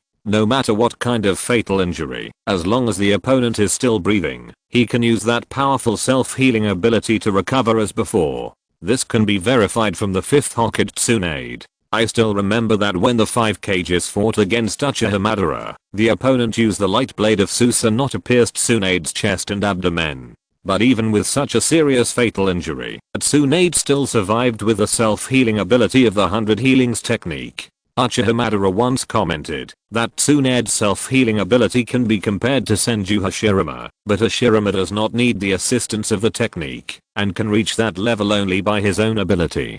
Senju Hashirama's self-healing ability is obvious. However, after the decisive battle with Uchiha Madara in the Valley of the End, Senju Hashirama died not long after. Rokuze was originally very confused about this. With Senju Hashirama's self-healing ability, if he could not recover on the battlefield, it is not impossible that he died on the spot, but he should not die suddenly after the war, when he had enough time to heal himself. Now, seeing the clan's research on the corpse veins, he suddenly understood everything. Although Hashirama Senju won the Battle of the Valley of the End, his opponent Uchiha Madara was not weak either, and both sides suffered losses. Facing such a powerful opponent, he would inevitably use his self-healing ability frequently, and Hashirama Senju's self-healing ability is not without a price. He also needs to consume the number of cell proliferations, that is, to consume his own vitality. More importantly, Hashirama Senju is a ninja who has experienced a chaotic era.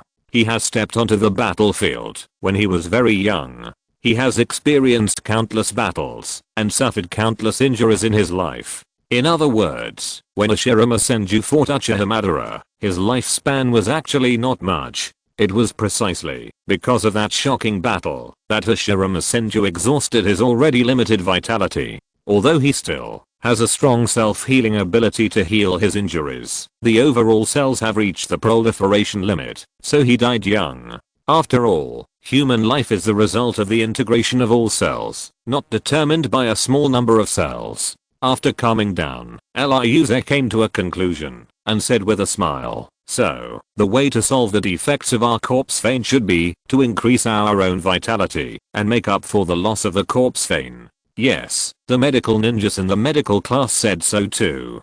Taketori Shinsuke nodded. It's just that increasing one's own vitality is easy to say, but it's not so easy to achieve in reality. Ryuze sighed again. What they said about increasing vitality is not simply increasing cell activity, but to increase the upper limit of cell division, which is essentially a kind of life extension. As long as the lifespan is long enough, the division limit of bone cells will naturally be higher, and they certainly don't have to worry about frequent use of the corpse vein and dying young. However, the medical class has proposed a preliminary plan and wants to ask for your opinion. Taketori Shinsuke said again. "Oh. Tell me about it." Ryuzen immediately became interested. Unexpectedly, those guys in the medical class made a big splash. Not only did they figure out the defect problem of the corpse vein, but they also proposed a preliminary solution. Taketori Shinsuke said slowly, "They said that the Hashirama cells that the adults brought back contain strong vitality. If they can be integrated into the human body, they may be able to make up for the defects caused by the corpse vein." "That's indeed a way." Ryuzen nodded. Senju Hashirama's strong self-healing ability is based on the premise of consuming his own life, which also means that his own physique is also different from that of ordinary people. Otherwise he would not be able to use this self-healing ability frequently. This is similar to their Taketori clan. Their bone cells are much stronger than ordinary people. If they were like ordinary people, they would only die faster if they use the corpse vein. And Senju Hashirama's strong vitality is all round, not just like them, where the bone cells are stronger than ordinary people. Therefore, Hashirama cells are also suitable for the optimization of their bone cells. However, the overly strong vitality of Hashirama cells themselves is also extremely dangerous. Because their own vitality is too strong, they are difficult to assimilate.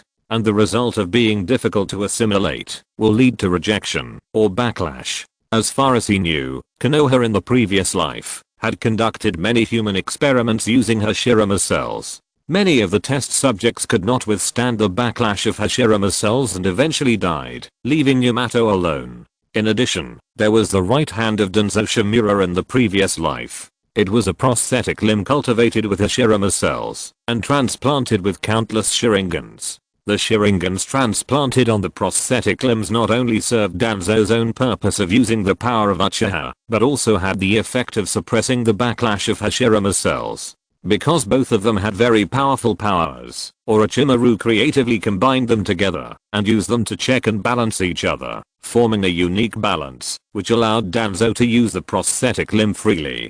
Chapter 166. Battle Armor completed. Thinking of this, Ryuzen immediately said seriously, "Jinji, please help me remind the medical team. Hashirama cells are a very dangerous thing." I agree with their plan to use Hashirama cells to make up for the defects of the corpse vein, but I ask them not to do human experiments on the tribe members without a certain degree of certainty. He knew very well that, if they wanted to solve the problem of the corpse vein, they would eventually have to step into the field of human experiments that were morally taboo. But Hashirama cells were too dangerous, and the slightest carelessness would put their lives in danger. As the acting clan leader, he would never allow the medical team to take the lives of the tribe members rashly. "Yes, I'll tell them in a while." Taketori Shinji nodded vigorously. At this moment, there was a knock on the door outside. Taketori Shinji got up quickly and rushed to check the situation. Soon, he came to Ryuzen with the young Jonin with a smile on his face. "What's the good news? Why are you smiling so happily?" Ryuzen asked curiously. "Congratulations, sir. The armor technique you proposed to develop has been successfully completed. The senior ninjas are waiting for inspection at the ancestral hall." Taketori Shinsuke and the young senior ninjas congratulated him. "Oh, then I have to go and see it." Another good news came, and Ryuzen went out happily. Not long after, he arrived at the ancestral hall of the Taketori clan. Perhaps other people also received the news. At this moment, the ancestral hall was surrounded by clan members who came to watch the excitement. Please make way, make way. Taketori Shinsuke was very helpless and had to go to the front to disperse the crowd and make way. Seeing Ryuze coming, everyone was also very excited, but they still slowly made way. When Ryuze entered the ancestral hall, there were already many senior ninjas of the same clan waiting inside.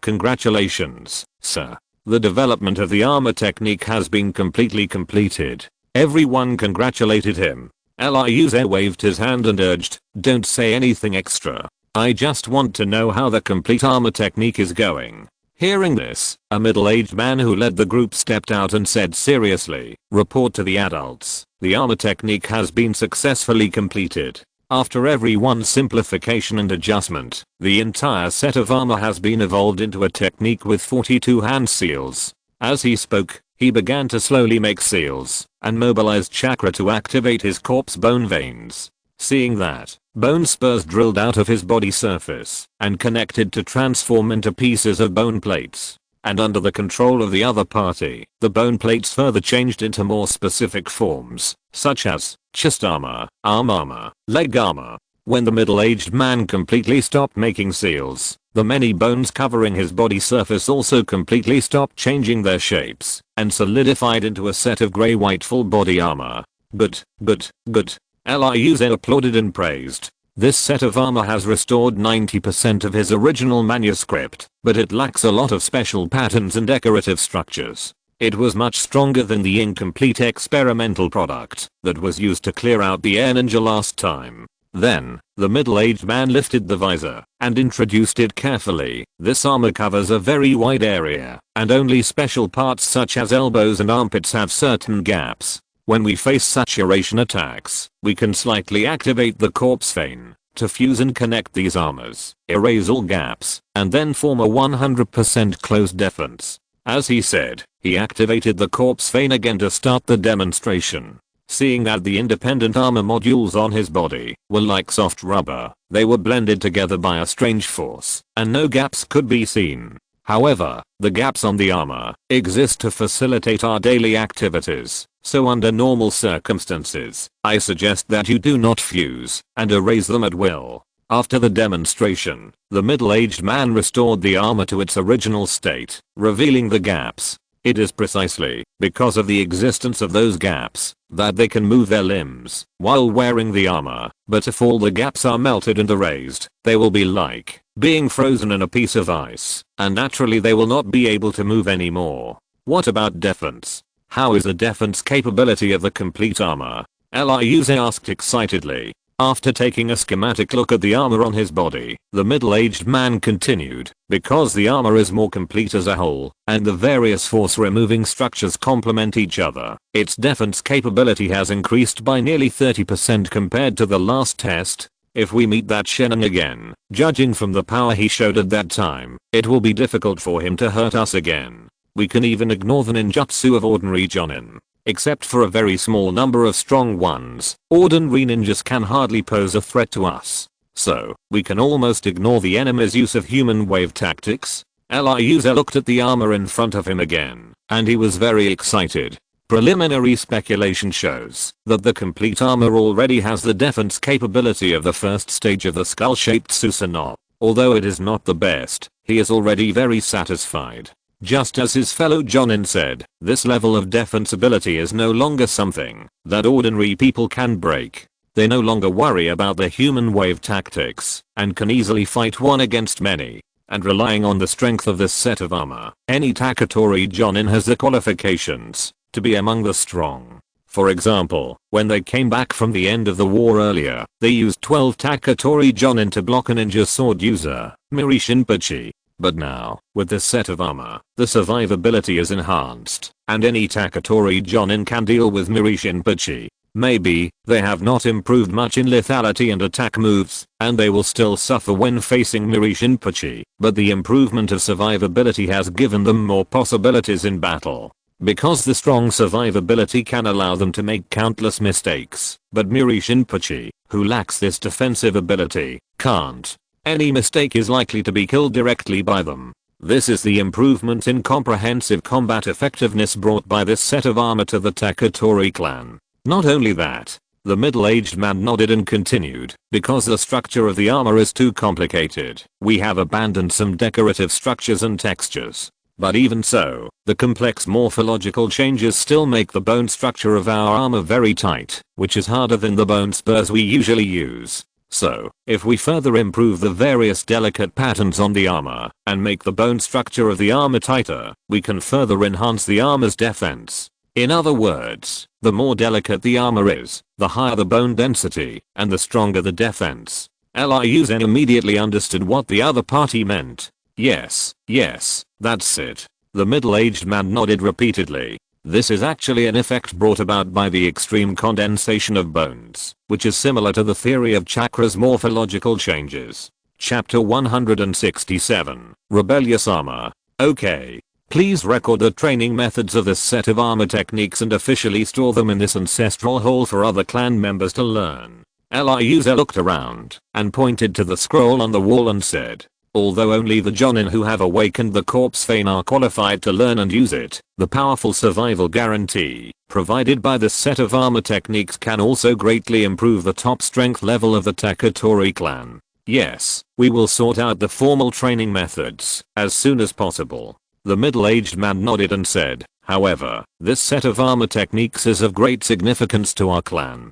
It is a top trick that can completely compare to the dance of early ferns. I think we need to ask the adults to formally give it a name. Hearing this, many Miss Ninjas present also agreed in unison. Yes, the adults should formally give this move a name. That's right, only adults are qualified.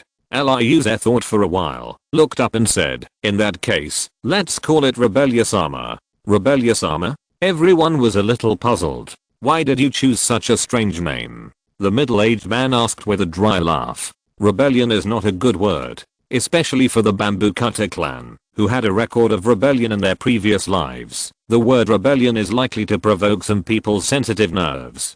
Because the one wearing this set of armor, turning and walking to the physical armor model in the middle of the ancestral hall, Liu-zen gently stroked it inside. That person is a rebellious knight.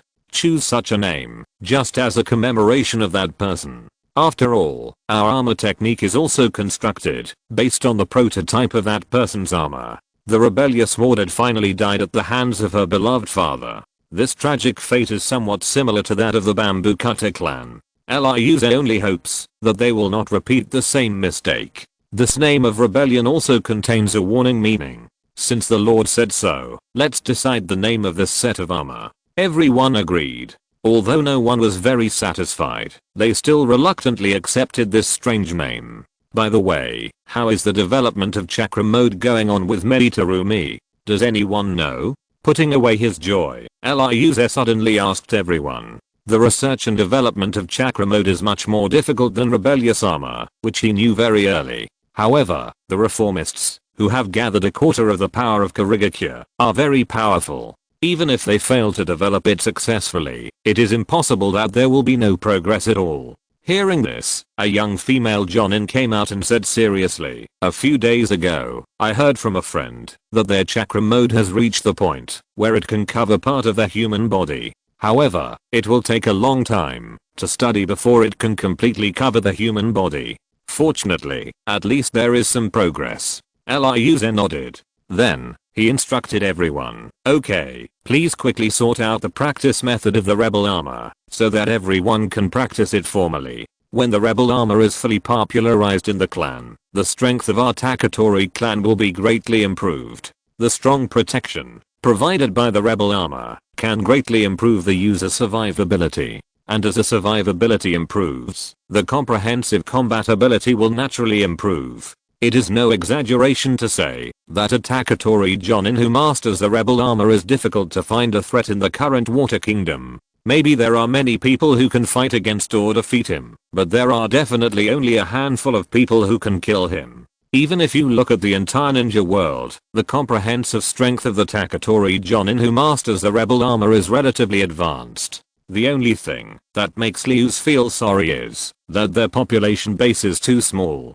a group with a total population of less than 1,000, excluding the old, weak, women and children who cannot fight. There are only about 600 people who can really fight. Among these 600, only about 1/3 of them have awakened the corpse vein, and there are even fewer Jonins, less than 100 of them. In today's large battlefields, where the number of combatants is often thousands or even tens of thousands, this number of people is not enough. After giving instructions, Eliusa left the ancestral hall. About the third day after that, many Jonins who participated in the research and development finally sorted out the method of cultivation, and made a scroll, to hang on the wall of the ancestral hall, side by side with the dance of early warmers. And many clansmen who have reached the level of Jonin, and awakened the corpse vein naturally flocked to it, and began to learn actively. Not long after, Taketori Shinsuke and the 6 Jonins who guarded Eliusa also mastered this move Rebellious Armor.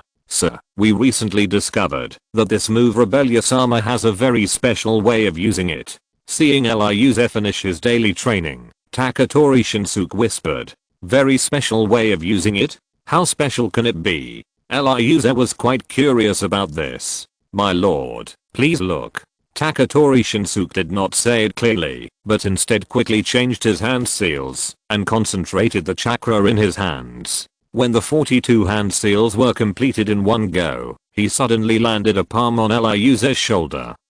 Eliusa was startled and instinctively prepared to dodge, but the familiar voice of Taketori Shinsuke came to his ear again. "My lord, don't be nervous, I have no ill intentions." Before the voice fell, Eliusa noticed that with the hand of Taketori Shinsuke on his shoulder as the center, a layer of bone suddenly grew out and was rapidly spreading and expanding in all directions. He knew very well that it was not the bone he made with the corpse bone vein, but that Taketori Shinsuke exuded the bone from his palm and molded it on his body. "What are you doing?" Eliusa was very confused when he saw it. "My lord, you will understand immediately." Taketori Shinsuke still did not explain, but just silently concentrated on controlling the bone layer to continue to spread and expand on Eliusa's body. As the bone coverage gradually expanded, Eliusa also noticed that the bone layers began to deform and became a familiar shape. When the bone layer covered his entire body and was completely fixed, Eliusa was already shrouded in a set of light gray bone armor. Rebellious armor? Eliusa was amazed at the armor he was wearing. He never thought that Taketori Shinsuke and his team would play such a new trick with this armor technique. "Please use your chakra to absorb this armor. I will completely let go of control," Taketori Shinsuke reminded seriously. Because this set of armor has made some changes to the corresponding ninja, some connecting parts such as steel wires have been omitted, and they rely on their chakra absorption to prevent it from falling to the ground. At this time, the armor was made by him and had nothing to do with Eliusa. If he lost his control, the entire set of armor would fall apart completely. Chapter 168. Everyone wears armor. Well, I understand. Eliusa nodded and then released chakra from his body, firmly absorbing the bone armor covering him. Sensing his action, Taketori Shinsuke also cut off the connection between himself and the armor, and then took his hand back from Eliusa's shoulder. At this point, he completely handed over the rebellious armor that he had just shaped to Eliusa for control. Trying to move his limbs, Eliusa was overjoyed and said, "With such a set of armor to protect my safety, even if I meet a Jonin, I have the strength to fight." Compared with him, the advantages of the Jonin are faster speed, stronger strength, and more ninjutsu or physical skills. When they add up these advantages, they naturally form a gap in combat power. This gap in combat power can make it easier for the Jonin to defeat him, or even kill him. However, when Eliusa has such a powerful set of armor to protect himself, even a stronger Jonin will find it difficult to threaten his life. On the other hand, Eliusa has the possibility of killing a Jonin. Because the general Jonin also can't get rid of the shortcomings of ninja's strong attack and weak defense. Even if he is only a Chunin, his strength is far less than that of a Jonin, but his attack is also enough to kill a Jonin with serious defensive defects. This is like those powerful enemies defeated by Uzumaki Naruto on his way to growth. Even if they were much stronger than Uzumaki Naruto at that time, they couldn't stand up to Uzumaki Naruto's more resistant to beatings.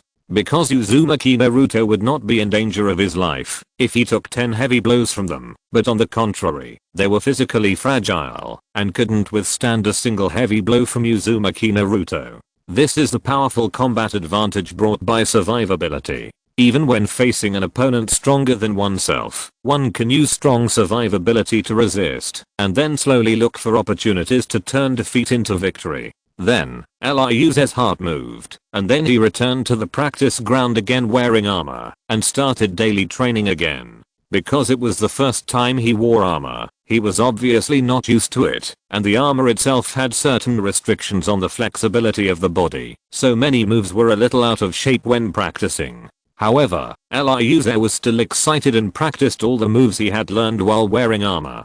Great, your new way of using it is simply amazing. He stopped, took off his mask, and praised Taketori Shinsuke generously. Because of the solidification of bones, even if the armor is no longer maintained by the original owner's chakra, it will not deform. Others who use this set of armor only need to consume a small amount of chakra to absorb the armor from the inside, so that it will not fall off the body. In other words, they can completely make armor by having the senior ninjas in the tribe to supply the rest of the tribe who cannot use the rebellious armor. This way, this powerful defensive technique will benefit every member of the tribe. It is not like before, only a small number of senior ninjas who have awakened the corpse bone vein can benefit. This is not just my credit. Upon seeing this, Taketori Shinsuke quickly waved his hands and said, if you hadn't taken the lead in asking the clan to research the armor of rebellion, we would never have been able to think of this way of using it. What's more, this method of using magic on others is nothing special.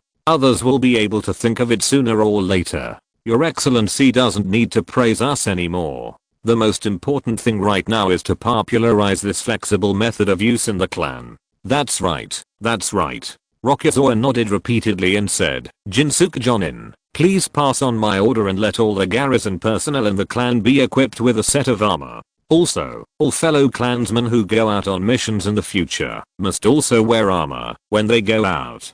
As for those Jonins who have already mastered the armor of rebellion, please be a little more patient and cooperate with the clan members to configure the armor. And in order to ensure the needs of other clan members, all Jonins who master the armor of rebellion are not allowed to go out on missions at the same time. The clan must always keep half of the number to prevent accidents. Through this forced command method, leaders can extend the benefits of the rebel armor to every member of the clan. The entire Taketori clan has received the increase of the rebel armor, which also means the overall strength has been raised. Even if it is just a genin, after being protected by the rebel armor, he can save his life in the hands of the jonin. If this is on the battlefield, everyone wears the rebel armor. With the power of the Taketori clan alone, there is no problem, even if they face an enemy 10 times their own. There is even a possibility of a zero damage victory. At this moment, the overall strength of the Taketori clan has been qualitatively improved. Liz has no doubt that they have reached the level of the former Uchiha clan and the Senju clan, and have become the top clan in the entire ninja world. In comparison, they only lack an individual peak combat power. After all, the patriarchs of the two legendary clans are generally at the level of shadow masters. However, the Taketori clan rarely has such a strong man, but the average combat power level is relatively high. Take their generation for example, there is no cage level strongman for the time being. Of course, after receiving the compensation of the rebel armor, many elite jonin in the clan are already close to that level. By the way, I have another piece of news to tell you, sir. Taketori Shinsuke said again. Speak. Rokuze didn't even raise his head, his attention was all on his armor. Hatake Kakashi was rescued by our people at the front line, and has now been sent to the Angry Sea City. Taketori Shinsuke reported slowly. Oh. Rokuze frowned and said, I remember that the rebels' territory happened to be adjacent to the conservatives, and there are still many hired Konoha ninjas active there. Why didn't he go there, but came to our place instead? It stands to reason that Kakashi would be more likely to get help if he went to the rebels' territory. Hearing this, Taketori Shinsuke couldn't help but shook his head and said with a smile, it's true that there are their Konoha companions in the rebels' territory, but there are also ninjas from Kumogakuya. Although those Kumogakure ninjas didn't attack Kakashi directly, they also kept obstructing Kakashi's escape. In addition, the conservatives were relatively close and the pursuit was more intense. Many Konoha ninjas who came to support Kakashi not only failed to save him, but were killed by the conservatives, and they also lost themselves. It was under such circumstances that Kakashi had to turn around and flee to our side. Even so, it took a lot of effort for the front line to rescue him from the conservatives. Chapter 169 Meeting Kakashi. Then he is really unlucky. Liu's side. Sir, do you want to go and see the 6th Hokage in the previous life? Taketori Shinsuke asked. Well, it's good to take a look. Liu's thought for a while and nodded. Although it is not certain whether he can ascend to the position of Hokage this time, his teacher Namikaze Minato has become the 4th Hokage. And our reformist party's attitude towards Konoha is still mainly to make friends. Take a look. It's also good to make friends with him, the future strong man. Even if Konoha intervenes in their war to eliminate the rebels, their attitude towards Konoha will not change easily. After all, the mission commissions between ninjas often encounter overlapping situations, and even hostile situations. At this time, only one party can complete the mission. Then, the result is definitely a fight. Therefore, even in peacetime, ninjas from different ninja villages often clash when performing missions. But this will not affect the relationship between the various ninja villages. After all, one thing is another. Then, Liu's relaxed his grip on the armor, took off most of the armor of rebellion from his body, and carefully put it away in the room. Because the bones that make up the armor are real substances, not simply chakra energy creations. So even if they take off this kind of armor, they can still be recycled and used, and there is no need to worry that it will be restored and disappear due to the loss of chakra maintenance. Not long after, he came to the temporary residence arranged by the reformists for Kakashi under the leadership of Taketori Shinsuke. However, here, in addition to seeing Kakashi, he also saw another acquaintance, Ashigakiki Iomi. I didn't expect you to be here too. He smiled and glanced at the young shark face.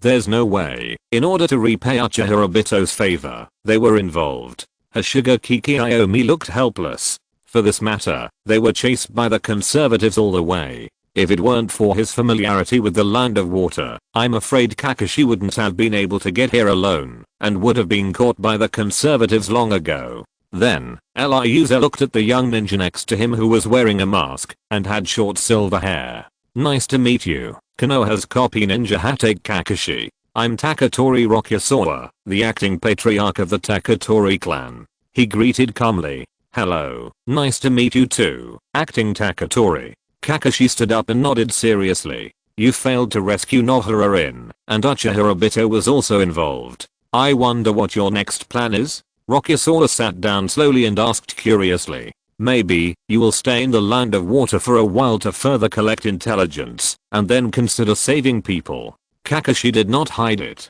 Are you still not going to give up?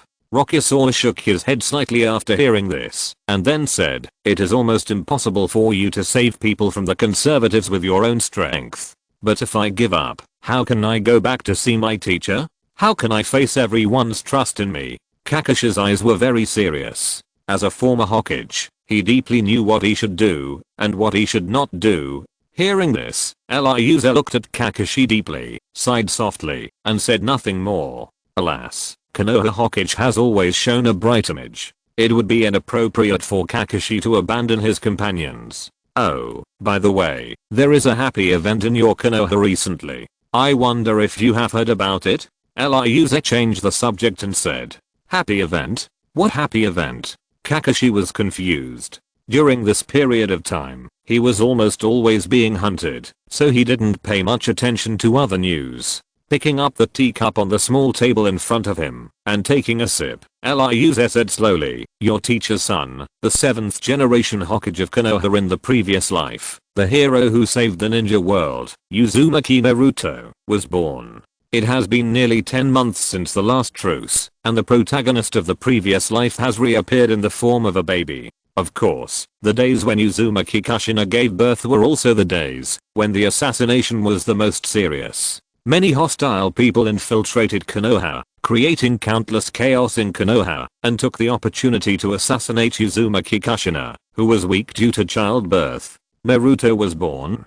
Kakashi was shocked. He had been in the land of water for too long, and Obito was only focused on rescuing Nohara, so he almost forgot everything in the outside world. Are Minato-sensei, Aunt Kushina, and Naruto all okay? He hurriedly asked anxiously.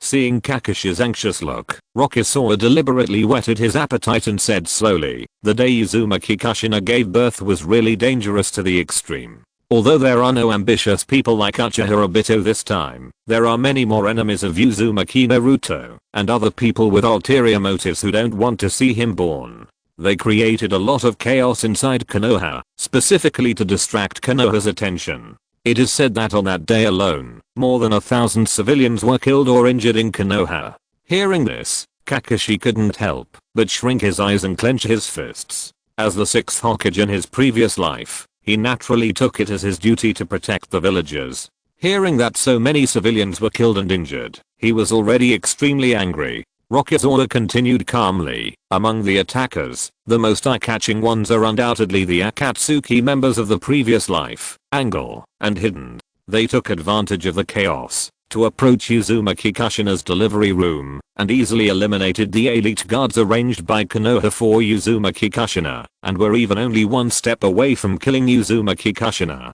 Unfortunately, they were discovered by the Golden Flash at the critical moment, and then they came back in time to interrupt Hidden's curse. In the end, they fled Konoha in a panic under the siege of countless strong men. Fortunately, at the same time, there were many strong men from other forces who wanted to assassinate Uzumaki Kushina, helping them share a lot of pressure. Otherwise, it would be hard to say whether the two of them could escape from Konoha. The duo composed of Angle and Hidden is not weak, but they are still not good enough to face the Konoha village where several generations of Hokage gathered together. I'm glad Aunt Kushina and Naruto are fine. Kakashi breathed a sigh of relief and frowned. I just didn't expect that after the second time. Those two guys from Angle not only didn't learn their lesson, but became even worse. They even dared to assassinate Aunt Kushina. It's really a heinous crime. Hearing this, Liuze suddenly felt a toothache. He knew very well that both Angle and Hidden were the kind of thoroughly evil people, and they would not suddenly change their long-standing values just because they were reborn.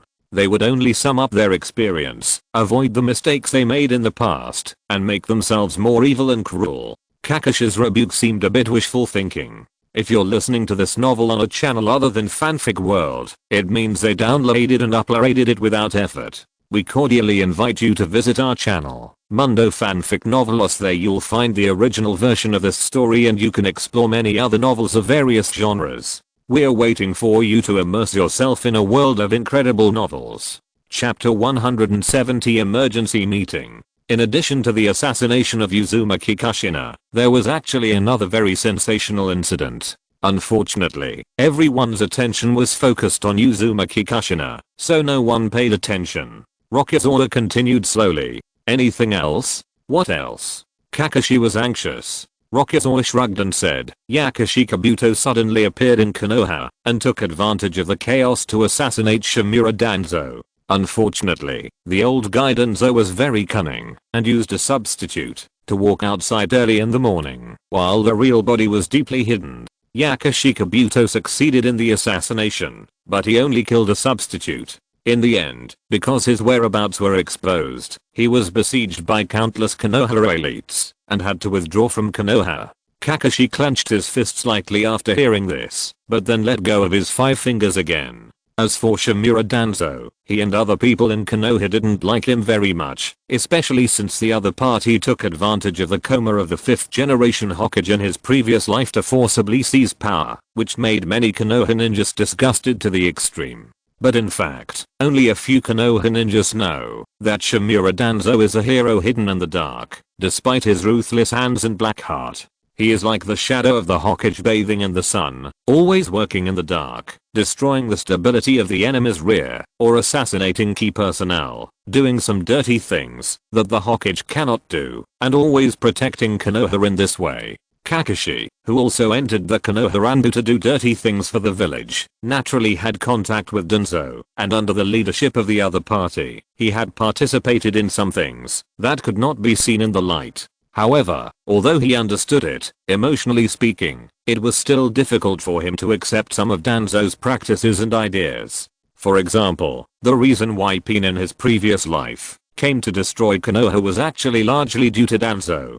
Danzo also contributed to the birth of Pain. Because of this, when he just heard that Danzo used a stand to get rid of the crisis, he actually felt a little regretful. Maybe he still died, and it would be better to become an unknown hero who silently protects Konoha. Kakashi sighed secretly. Afterwards, Rokuze looked at a Shigeki kid who was sitting next to him and asked with a smile, "You have met Uchiha Obito. Have you thought it through this time? Do you want to stay and help us?" "I don't know." Kid sighed softly and said helplessly, "Uchiha Obito has changed. Without his leadership, I don't know what to do. After thinking about it, I plan to get Kid back first, and then make plans. Obito is no longer worth looking forward to, but the situation in Kirigakure is also a mess, and he really doesn't want to get involved in this muddy water again." Lyuze shook his head and said seriously, "Zigwashin Puffer Ghost is quite powerful, and you haven't recovered yet. Plus, he is in a high position in the conservative faction, and has countless minions to drive him. If you want to take back the cross muscle from him by yourself, I think you should give up." Shigeki Kyoshi grinned and said confidently, "It is challenging, because it is difficult. If you succeed in one go, wouldn't it be very boring? Besides, I'm worried about not finding a target. It's a little more difficult to take the cross muscle, so I'll just use it as a short-term goal." "You are quite optimistic." Lyuze smiled indifferently and didn't waste any more energy to persuade him. He knew very well that strong people like Kyoshi were extremely determined and would not easily change their minds once they made a decision. At this moment, a mist ninja strode in. "Meet the Taketori agent." He came to Lyuze and saluted. "What's the matter?" Lyuze asked in surprise. Ms. Terumi Medi issued an emergency summons to summon all the adults to discuss matters. The visitor said seriously. "Meeting?" Rokuze frowned, but still nodded and said, "Okay, I got it." "Yes." The visitor responded, and turned to leave. "I'm so sorry, I have something important to deal with, so I can't stay here any longer," Rokuze said to Kakashi and the others. "Please, Deputy Taketori, we'll talk again, when we have time." Kakashi stood up to see him off. "Yes. Let's talk again, when we have time." Rokuze nodded, and then left with Taketori Shinsuke. "I just don't know why Lady Terumi Medi is so anxious to summon us this time." On the way, Taketori Shinsuke was full of emotion. He knew very well that, if it was not a matter of life and death, Terumi Medi would not urgently summon everyone. "We'll know in a moment. No need to speculate." Rokuze shook his head and silently quickened his pace. Not long after, they arrived at the meeting room. At this time, Terumi Medi had already arrived, sitting upright in the main seat, and many people were already seated in the hall, all of whom were the managers who held real power in the reform faction. A quick glance showed that a small ninja village had already taken shape. In addition, Lyuze also saw that a screen was added directly behind the main seat, and behind the screen there was a hunched figure faintly visible, who looked like he was here to listen in. "That should be the master, right?" Taketori Shinsuke pointed behind the screen and whispered. Lyuze looked carefully and nodded. "It should be that person. Except for that person, no one else has this privilege, to sit behind Master Terumi Medi and listen to the parliament. The master is a veteran figure in Kirigakure, just like the 3 senior advisors of Konoha, with a respected status. Since the Kirigakure split, he followed Terumi Medi to the reformist side, greatly enhancing Terumi Medi's reputation.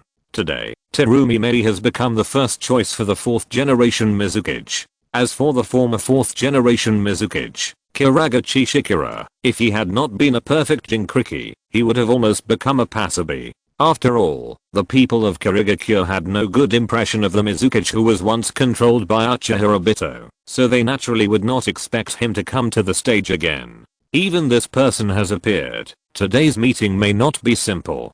Taketori Shinsuke couldn't help but sigh. Yes, I'm also more and more curious about what happened. Sitting in the first seat to the right of the main seat, Rokuze was also full of emotion. After waiting for several minutes, seeing that everyone had arrived, Terumi Mei finally spoke. Everyone, I'm really sorry to call you all here for the meeting in such a hurry, but I just received a very important message, so I have to disturb everyone's rest and work. Excuse me, sir, what happened? A female Jonin in charge of managing the reformist finances hurriedly asked. Looking around at everyone, Terumi Mei said with a serious face, an evil god named Wanglian has descended. Some people even used its power to form a powerful force called Ghost Legion, ready to rule the whole world by force. Chapter 171, The Threat of Ghosts. Wanglian? Liuze was surprised and hurriedly confirmed. Are you talking about the evil god that was sealed by the witch of the demon country in the previous life? Yes, that's it. Terumi Mei nodded and continued. The witch of the demon country in this generation is named Maitreya. It was she who sealed the Wanglian in the previous life and eliminated this disaster. But because of the awakening of her memory, the witch Maitreya was assassinated by the Wanglian, resulting in the failure of the seal. At this moment, the evil god Wanglian has blocked the entire demon country and is continuously creating the Ghost Legion. If it weren't for the witch's guards who risked their lives to break through and inform everyone, I'm afraid it would take someone an unknown amount of time to discover this terrible fact. Hearing this, the senior ninja in charge of the reformist intelligence work frowned and said, I have never heard of the name of the demon country. I think it is just a remote small country. And it doesn't take much effort to occupy such a small country. Do we really need to take that evil god so seriously? Occupying an unknown small country, such strength is not worth praising at all. Because many of those remote small countries do not have their own ninja forces, only some ordinary samurai and guards. Therefore, many inferior ninjas entered such small countries and relied on their own ninja power to bully others. This senior ninja, you underestimate the Wanglian too much. Liuze shook his head slightly and said seriously, I can't estimate the strength of the Wanglian itself, but the ghost army under its command is very troublesome. As far as I know, it is a kind of humanoid weapon like a clay doll. It will not get tired or afraid and can fight and kill continuously. More importantly, that kind of clay doll has the characteristics of immortality, which is a bit similar to the immortal reincarnation that shone brightly in the 4th Ninja World War in the previous life. Even if it is broken into pieces in battle, it can be reassembled and restored. It is an immortal and terrifying army. Hearing this, an old voice came from the screen behind Terumi. That's right, everything is just as the little guy from the Bamboo Cutter clan said. The ghost army is a very troublesome existence. As for the Wanglian, after all, it is just a relatively powerful evil creature from another dimension, far from the level of the 6 paths, and it cannot threaten the safety of the entire ninja world. But if it has a large indestructible combat army, it will be different. Such a force will shake the order of the entire ninja world. In the last life, the 5 major countries also spent a lot of effort to stop their expansion. Until the end, the evil god Wanglian was sealed by the witch and the problem was completely solved. The sudden words of the master immediately dispelled the doubts of the people who were still a little skeptical. They believed that with the prestige of the master, he would never make a joke of such a thing. Seeing this, Terumi struck while the iron was hot and said, now that the shrine maiden Miroku is dead, there is no hope of sealing the Wanglian for the time being. Konoha, which is closer to the land of demons, has called on the 5 major countries to form a coalition to resist the ghost army together. Hearing this, Liuze pinched his chin and frowned. Although the shrine maiden Miroku is dead, I remember that she has a daughter named Cheyenne who inherited the same power, right? In the previous life, when Wanglian was born for the 2nd time, it was she and Uzumaki Naruto. At this point, Liuze's words stopped abruptly, because he suddenly realized that Cheyenne and Uzumaki Naruto were the same age. At this time, Uzumaki Naruto was just born and was still a baby, and so was Cheyenne. Such a baby, even if he awakened the memory of the previous life, his own power was still in the process of being nurtured, and it was not enough to seal the evil god Wanglian. He still took it for granted. However, the reality was far more cruel than he imagined. This time, there is no Cheyenne. Meditarumi said to him seriously. Cheyenne was also assassinated? Rokuze was shocked. No. Meditarumi shook her head slightly and said seriously, according to the information we have, not long after the entire ninja world awakened its memory, the evil god Wuliang sent people to assassinate the priestess Miroku. And at that time, Cheyenne was not born yet. What? Rokuze's eyes shrank, as if he realized something, and hurriedly asked, if Wuliang started preparing from that time, then wouldn't its ghost army have accumulated to an extremely terrifying level now? That's right. Meditarumi nodded, and then said, according to the information from Konoha, the ghost army has now reached at least 30,000 people, and it is still increasing. No wonder Konoha is so eager to form a coalition. Everyone suddenly understood after hearing this. Since the war had just ended, the military forces of the 5 major countries had suffered serious losses. In terms of numbers alone, the Ghost Corps' strength is enough to fight against any major country. Coupled with the indestructible nature of the Ghost Corps itself, any major country would find it very difficult to deal with it. Konoha called for the formation of a coalition army in the hope of sharing the pressure and not wanting to bear it alone. So, this time we urgently summoned everyone, hoping that everyone would discuss together whether we should assign personnel to help Konoha form a coalition army. Meditarumi glanced at everyone and said. Hearing this, the reformist Minister of Security immediately said, I think there is no need for us to waste troops to help Konoha form a coalition army. After all, the current situation in Kirigakure is not optimistic, and it is risky for us to assign troops. If the conservatives take the opportunity to attack, we will be in danger. That's right, we can't divide our troops. Many people expressed their agreement. Seeing so many people agreeing with him, the Minister of Security couldn't help but feel a little proud, and continued, due to the strength of the Ghost Corps, Konoha should find it difficult to spare much strength to reinforce the rebels.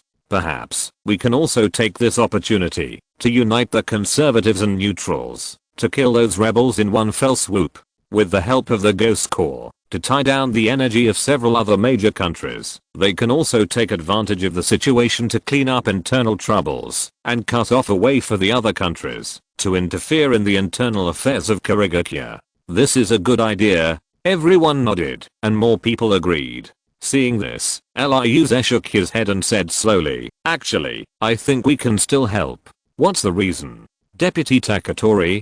Meditarumi asked immediately. Not only her, but even many Kirigakure ninjas present also cast puzzled glances. Lyuze smiled slightly and said calmly, I think everyone has entered a misconception of thinking. It is natural to think that once we help to form reinforcement, we must make great efforts and do our best to resist the Ghost Army and fight for the safety of the entire ninja world. But who stipulates that we must do our best? Chapter 172, The Reappearance of the Allied Forces.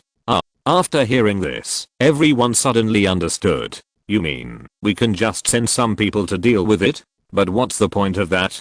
The intelligence minister asked in confusion. Lyuze sat up straight and said slowly, the Ghost Army endangers the safety of the entire ninja world. It is everyone's responsibility to resist it. As one of the 5 major ninja villages, we represent the world's top ninja forces. In this case, if we don't show any expression, it is really unreasonable, and will only offend the other 4 countries. He paused, glanced at Meditarumi on the main seat, and continued, if Lady Tarumi Medi takes this opportunity to support and contribute, she will naturally be recognized by other ninja villages, and strengthen the political influence of our Kirigakure reformists. What's more, we can see that this time the Ghost Army involves the energy of the entire ninja world. It is a good opportunity to wipe out the Kirigakure rebels. Konoha and Kumogakure can also see it. If we really ignore the formation of the coalition, I'm afraid that Konoha and Kumogakure will strengthen their defenses, which will be detrimental to our elimination of the rebels. Because of the proximity, the main external support for the rebels comes from Konoha and Kumogakure. If they participate in the formation of the coalition, they can also paralyze Konoha and Kumogakure, so that the other side will lower their vigilance and make it easier to take action later. That makes sense. Many people nodded in agreement. How many people do you think we should send to reinforce? And what kind of people should we send? Meditarumi asked. She was already leaning towards Rokuze's suggestion. Just 1,000 people. Rokuze thought for a moment and continued, the population of Kirigakure is not large among the 5 major ninja villages. In addition, we are only a quarter of Kirigakure, and we have to guard against the other 3 forces. It is impossible to send too many people to support. 1,000 people should be a more appropriate number. And if the other 3 forces also send people to help like us, it is equivalent to Kirigakure sending nearly 4,000 reinforcement in total. In terms of the total number, it is not too small. As for what kind of people to send, that's very simple. Didn't we recruit a lot of new genin in the past year? Then let's add some capable Kirigakure ninja and lead them to the land of demons for training. This will not shake our fundamental strength. Hearing this, Terumi nodded, feeling more and more satisfied. Then, she glanced at everyone and asked, do you have any better plans? If not, then I will choose the proposal of Taketori agent. Everyone was silent and no one objected. Compared with the proposal of the Minister of Security, Rokuze's plan was obviously more complete and excellent. Seeing this, Terumi also finalized her choice. Since no one objects, then you, Jonin, will select the personnel and then lead the team to Konoha to join the reinforcement. She turned her head and glanced at her confidant next to her. Yes. Immediately bowed his head and responded. Remember to try to bring them all back alive. I'm not asking you to die. Terumi solemnly instructed. Yes, I will keep it in mind. Responded again. Okay, this matter ends here for the time being. Please keep the contents of this meeting confidential and don't spread it at will. Then, please adjourn. Terumi waved her hand to send everyone away. Yes. Everyone left the meeting room one after another. On the way back, Rokuze whispered, Junior Shinobu, if there are any of our clansmen among the selected personnel to form the coalition this time, please be sure to equip them with the rebel armor. With the protection of the rebel armor, they will be safer on the battlefield. Yes, I will definitely arrange everything. Taketori Shinobu nodded. Although everyone deliberately kept the contents of the council secret, the news of the evil god Wanglian and the ghost army still came from outside, letting more people know about the existence of this crisis. The residents of the water country were fine. They knew very well that the water country was isolated overseas, and with other major countries resisting in front, they could not get here for a while. However, Hatake Kakashi, who was originally recuperating in the Angry Sea City, was anxious. Konoha's things happened one after another, and he had to go back, and couldn't continue to waste time here. As for Obito and Rin, they were not in danger for the time being, and he couldn't save them with his own strength, so he could only choose to leave them temporarily, and think of a way later. Then, he followed the troops led by King to go out to sea and set out on the journey back to Konoha. After learning about the reformist movement, the conservatives and neutrals quickly made their choice and sent troops to join the coalition.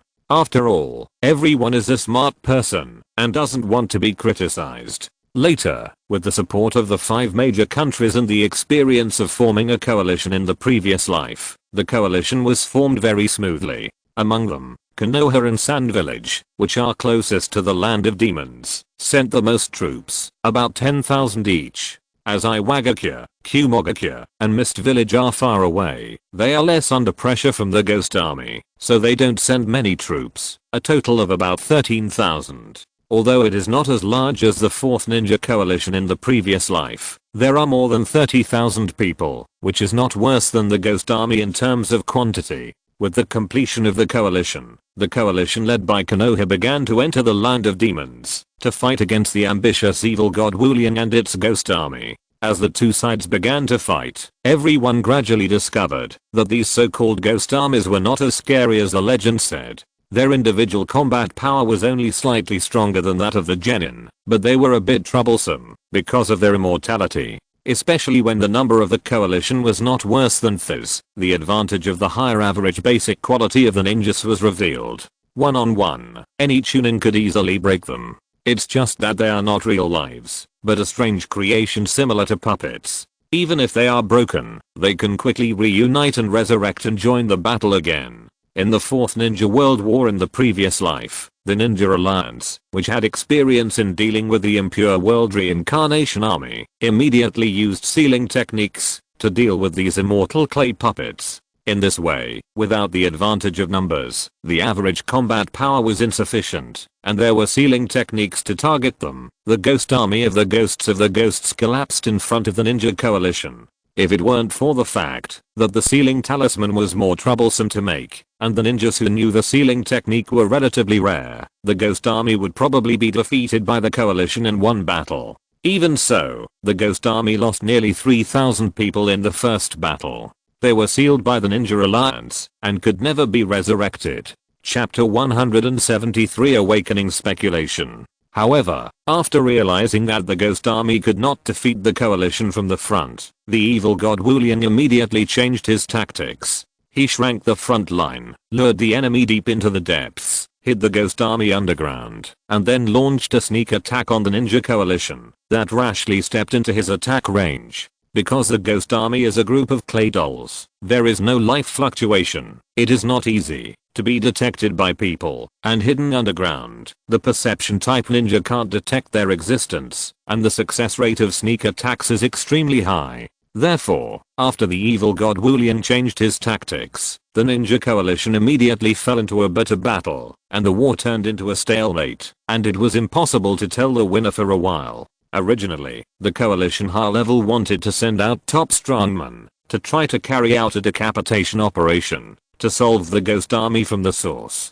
However, the strength of the evil god Wu Liang is very extraordinary. Although he is not as strong as the coalition, he is also at the top level in the ninja world. Especially in the first battle, after suffering a loss from the coalition forces under unknown circumstances, the evil god Wu Liang became extremely cautious, followed the ghost army and hid underground, no longer making a move easily, which also made the coalition's plan to behead him completely bankrupt. In the end, the helpless ninja coalition could only set up a ban to isolate the entire ghost country from the outside world, restrict Wu Liang and the ghost army within the ghost country, and then slowly conduct exploration and elimination.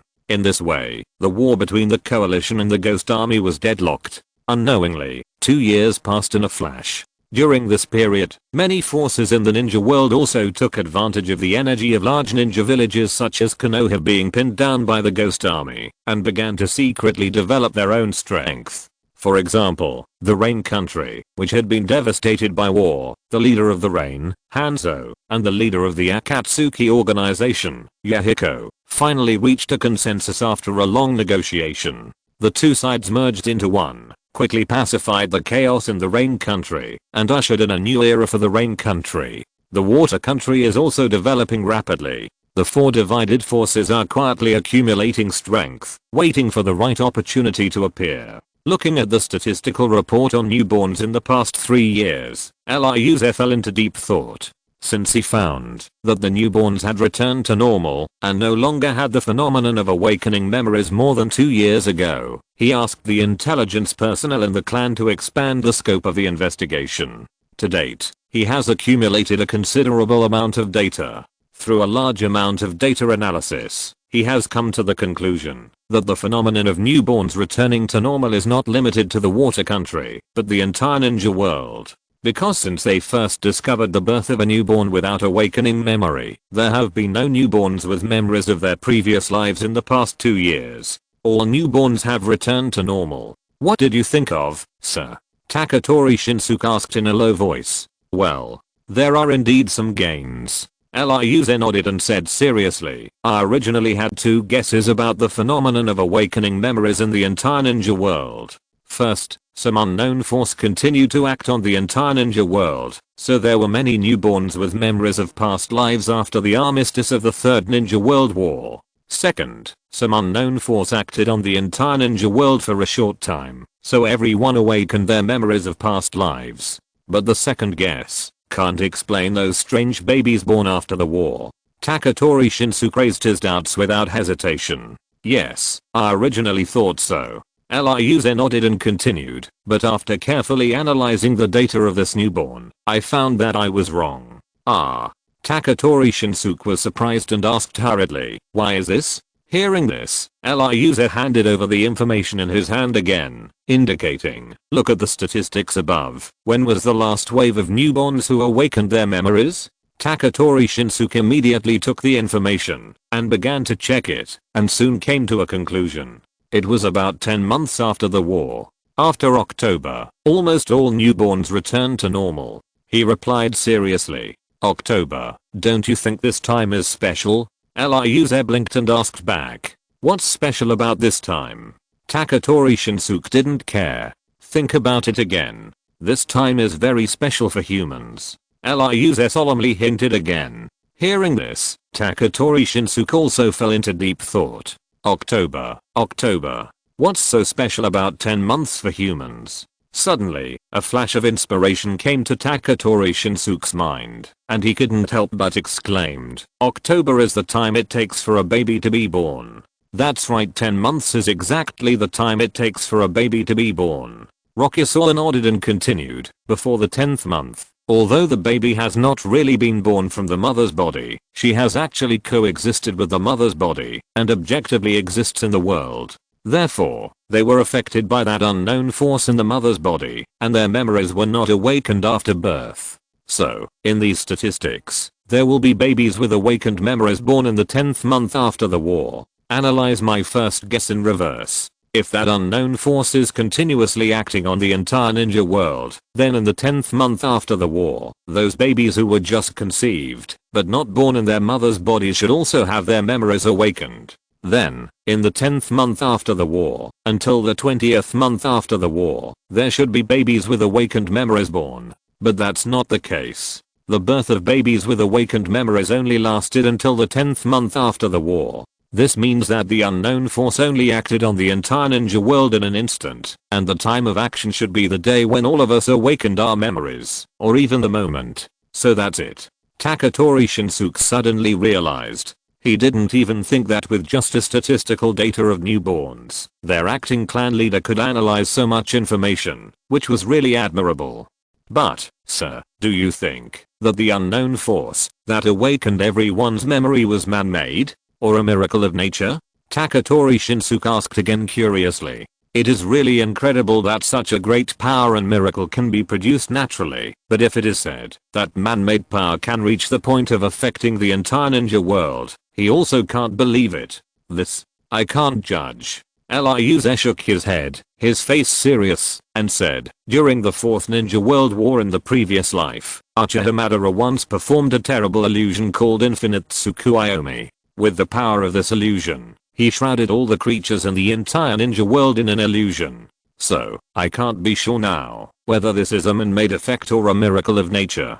Chapter 174, Fighter plane finally appears. Is that Infinite Tsukuyomi really that scary? Taketori Shinsuke was shocked. An illusion that could affect all the creatures in the world was beyond his imagination. It's more terrifying than you think. Ryuze looked at his confidant and patiently explained, it's a super large illusion, based on the Samsara eye, and transformed and performed through the moonlight. Therefore, as long as you are exposed to the moonlight, it means that you are in the coverage of that illusion. Not only that, when the Infinite Tsukuyomi is performed, the moonlight will also surge, using strong light to dispel every inch of shadow on the earth. Ordinary means cannot resist the penetration of that light at all. What's more terrifying is that the illusion of Infinite Tsukuyomi will also follow the desire of the human heart to build a perfect illusion world for each person, so that people will immerse themselves in the illusion world and don't want to leave. So weird.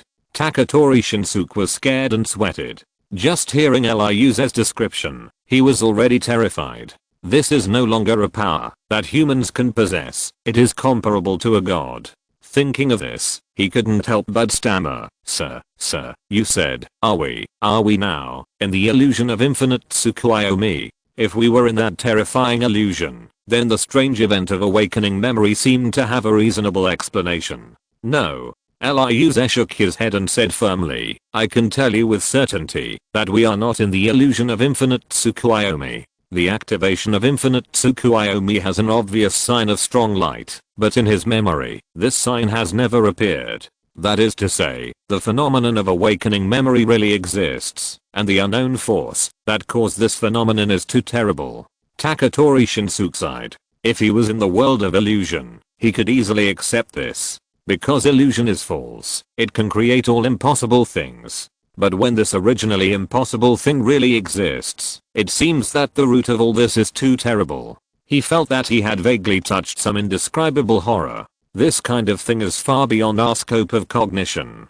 I think you should stop researching it for the time being, he said with a hint of request. Ryuze shook his head helplessly and smiled bitterly. You think too highly of me. Not to mention me, even if the entire ninja world unites, I'm afraid it will be difficult to figure out what the phenomenon of collective awakening memory is.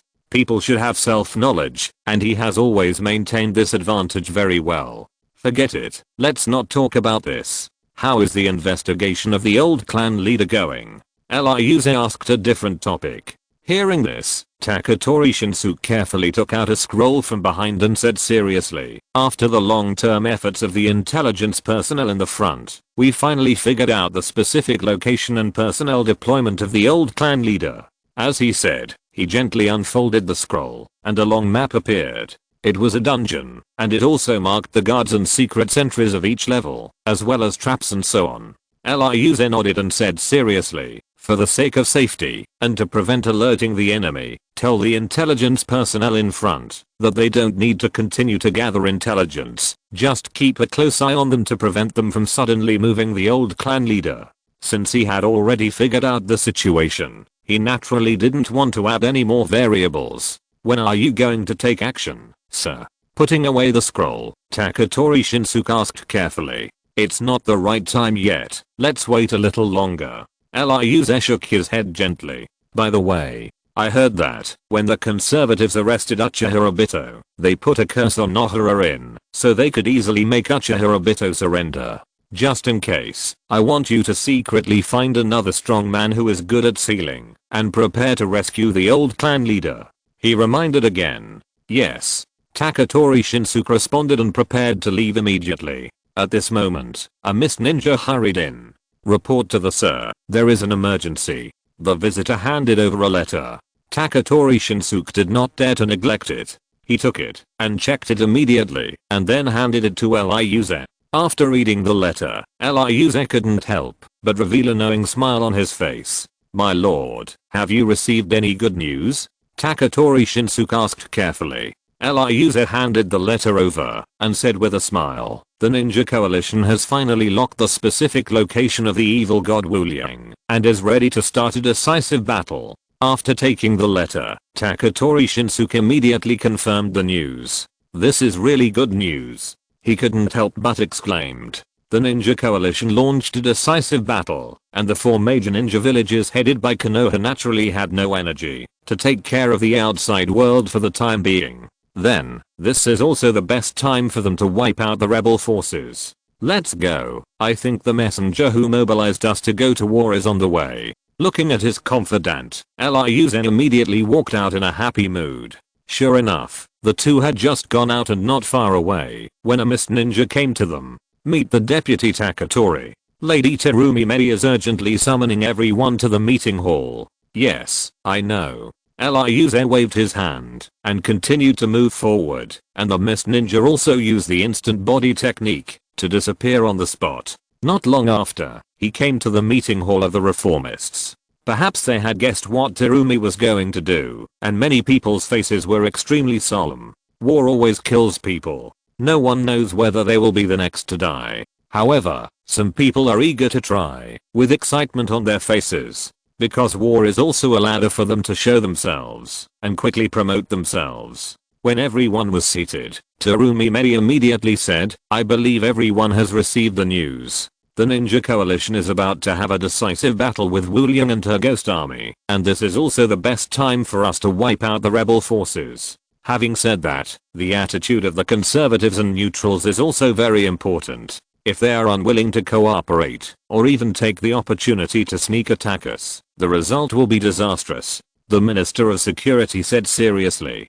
Don't worry about that. Terumi waved her hand and said, I have already contacted the conservatives and the neutrals, and they have all agreed to send troops together to take this opportunity to completely eradicate the rebel forces. Although I don't know whether their promise is reliable, their current attitude is at least very clear. I think they will not act against us easily before completely wiping out the rebel forces, or before we show signs of weakness.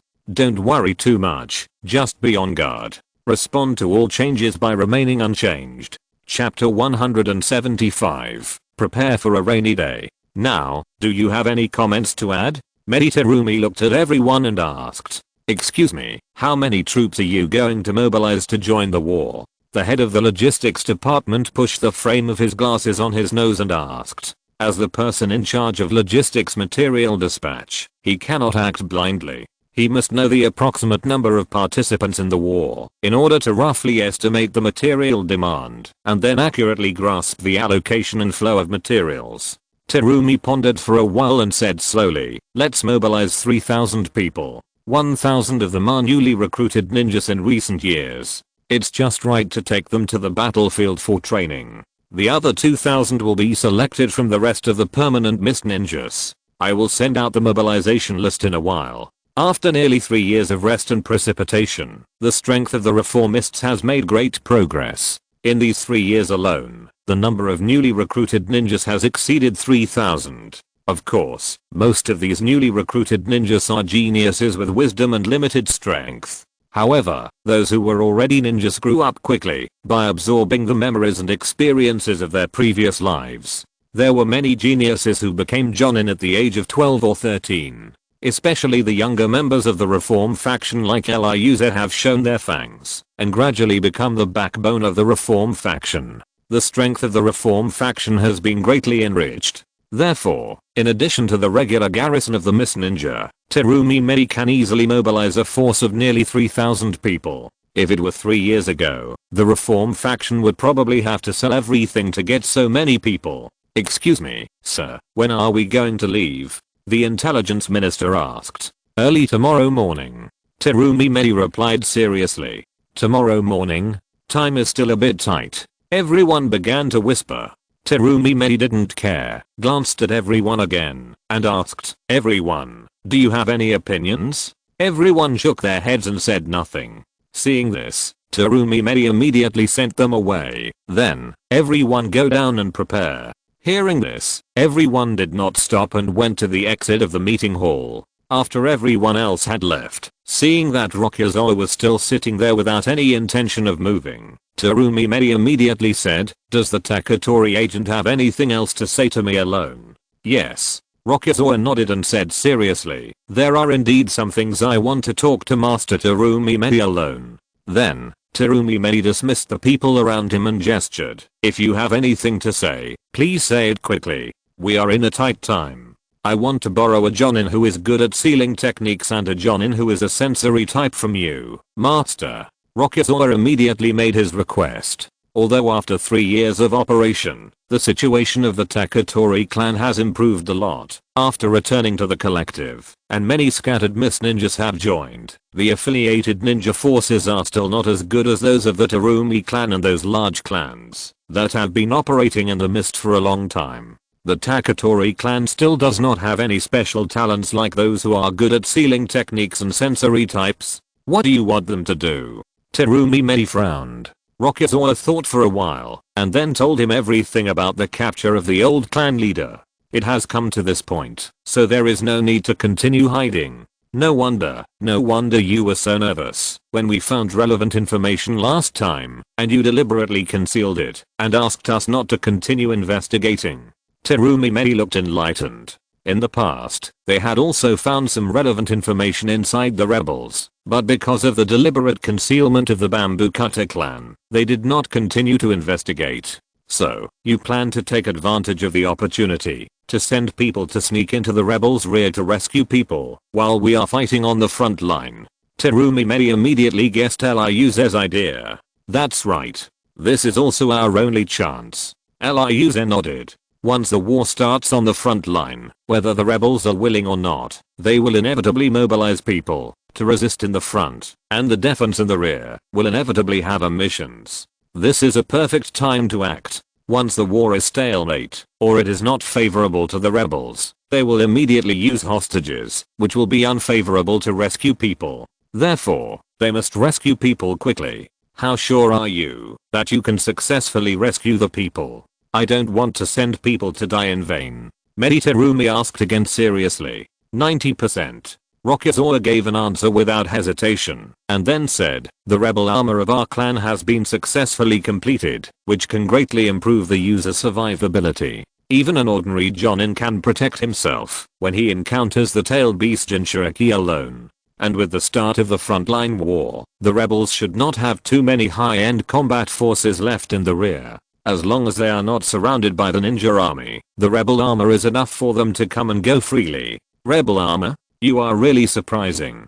Meditarumi looked at him deeply. Over the years, she has also heard about the rebel armor of the Taketori clan, and knows that it is a technique with extremely strong defensive capabilities. She even guessed that it should be the second-hand preparation made by Rokuze Taketori after he proposed to her to develop the chakra mode. It's a pity that their chakra mode has not been successfully completed so far and can only achieve partial coverage. However, after initially testing the incomplete chakra mode, she was still very pleasantly surprised. The defensive ability of that technique was too strong, completely beyond her expectations. She was particularly looking forward to what the complete technique would look like. Okay, I'll transfer the person to you in a moment. Is there anything else? Terumi Mei asked again. Yes. Liuze nodded and continued. In this decisive battle, the Snow clan will definitely send someone to contact me, and they may even threaten me with the old clan leader to do something in order to stabilize them and buy time for the rescuers who sneak into the rear. I think I need the help of Lady Terumi Mei to cooperate and paralyze them. As long as the old clan leader is not rescued safely, he will not dare to completely break up with the other party. Terumi Mei hesitated for a moment, but still nodded slightly. Okay. However, before you need to cooperate, I hope to receive your message in advance. Otherwise, I will judge according to the actual situation and make the choice that best suits my own interests. In any case, she couldn't believe Liuze without reservation and cooperate with the so-called acting without any precautions just because of these words. If someone made the fake play real, her safety and the safety of the other Miss Ninjas would be in danger. If there is a slight mistake, it is likely to be doomed. Yes, I will definitely inform the adults in advance, so that the adults can make full preparations as soon as possible. Liuze nodded seriously. Okay, there is nothing else. Just go down and prepare. Meditarumi waved her hand to send him away. Yes. Liuze responded, and then got up and left. End of this chapter. Thank you very much for reaching the end. Don't forget to like. Looking for more exclusive content and immediate access? Subscribe to our Patreon. Remember, every like, subscription, or donation encourages us to continue. Thanks to everyone. See you in the next video.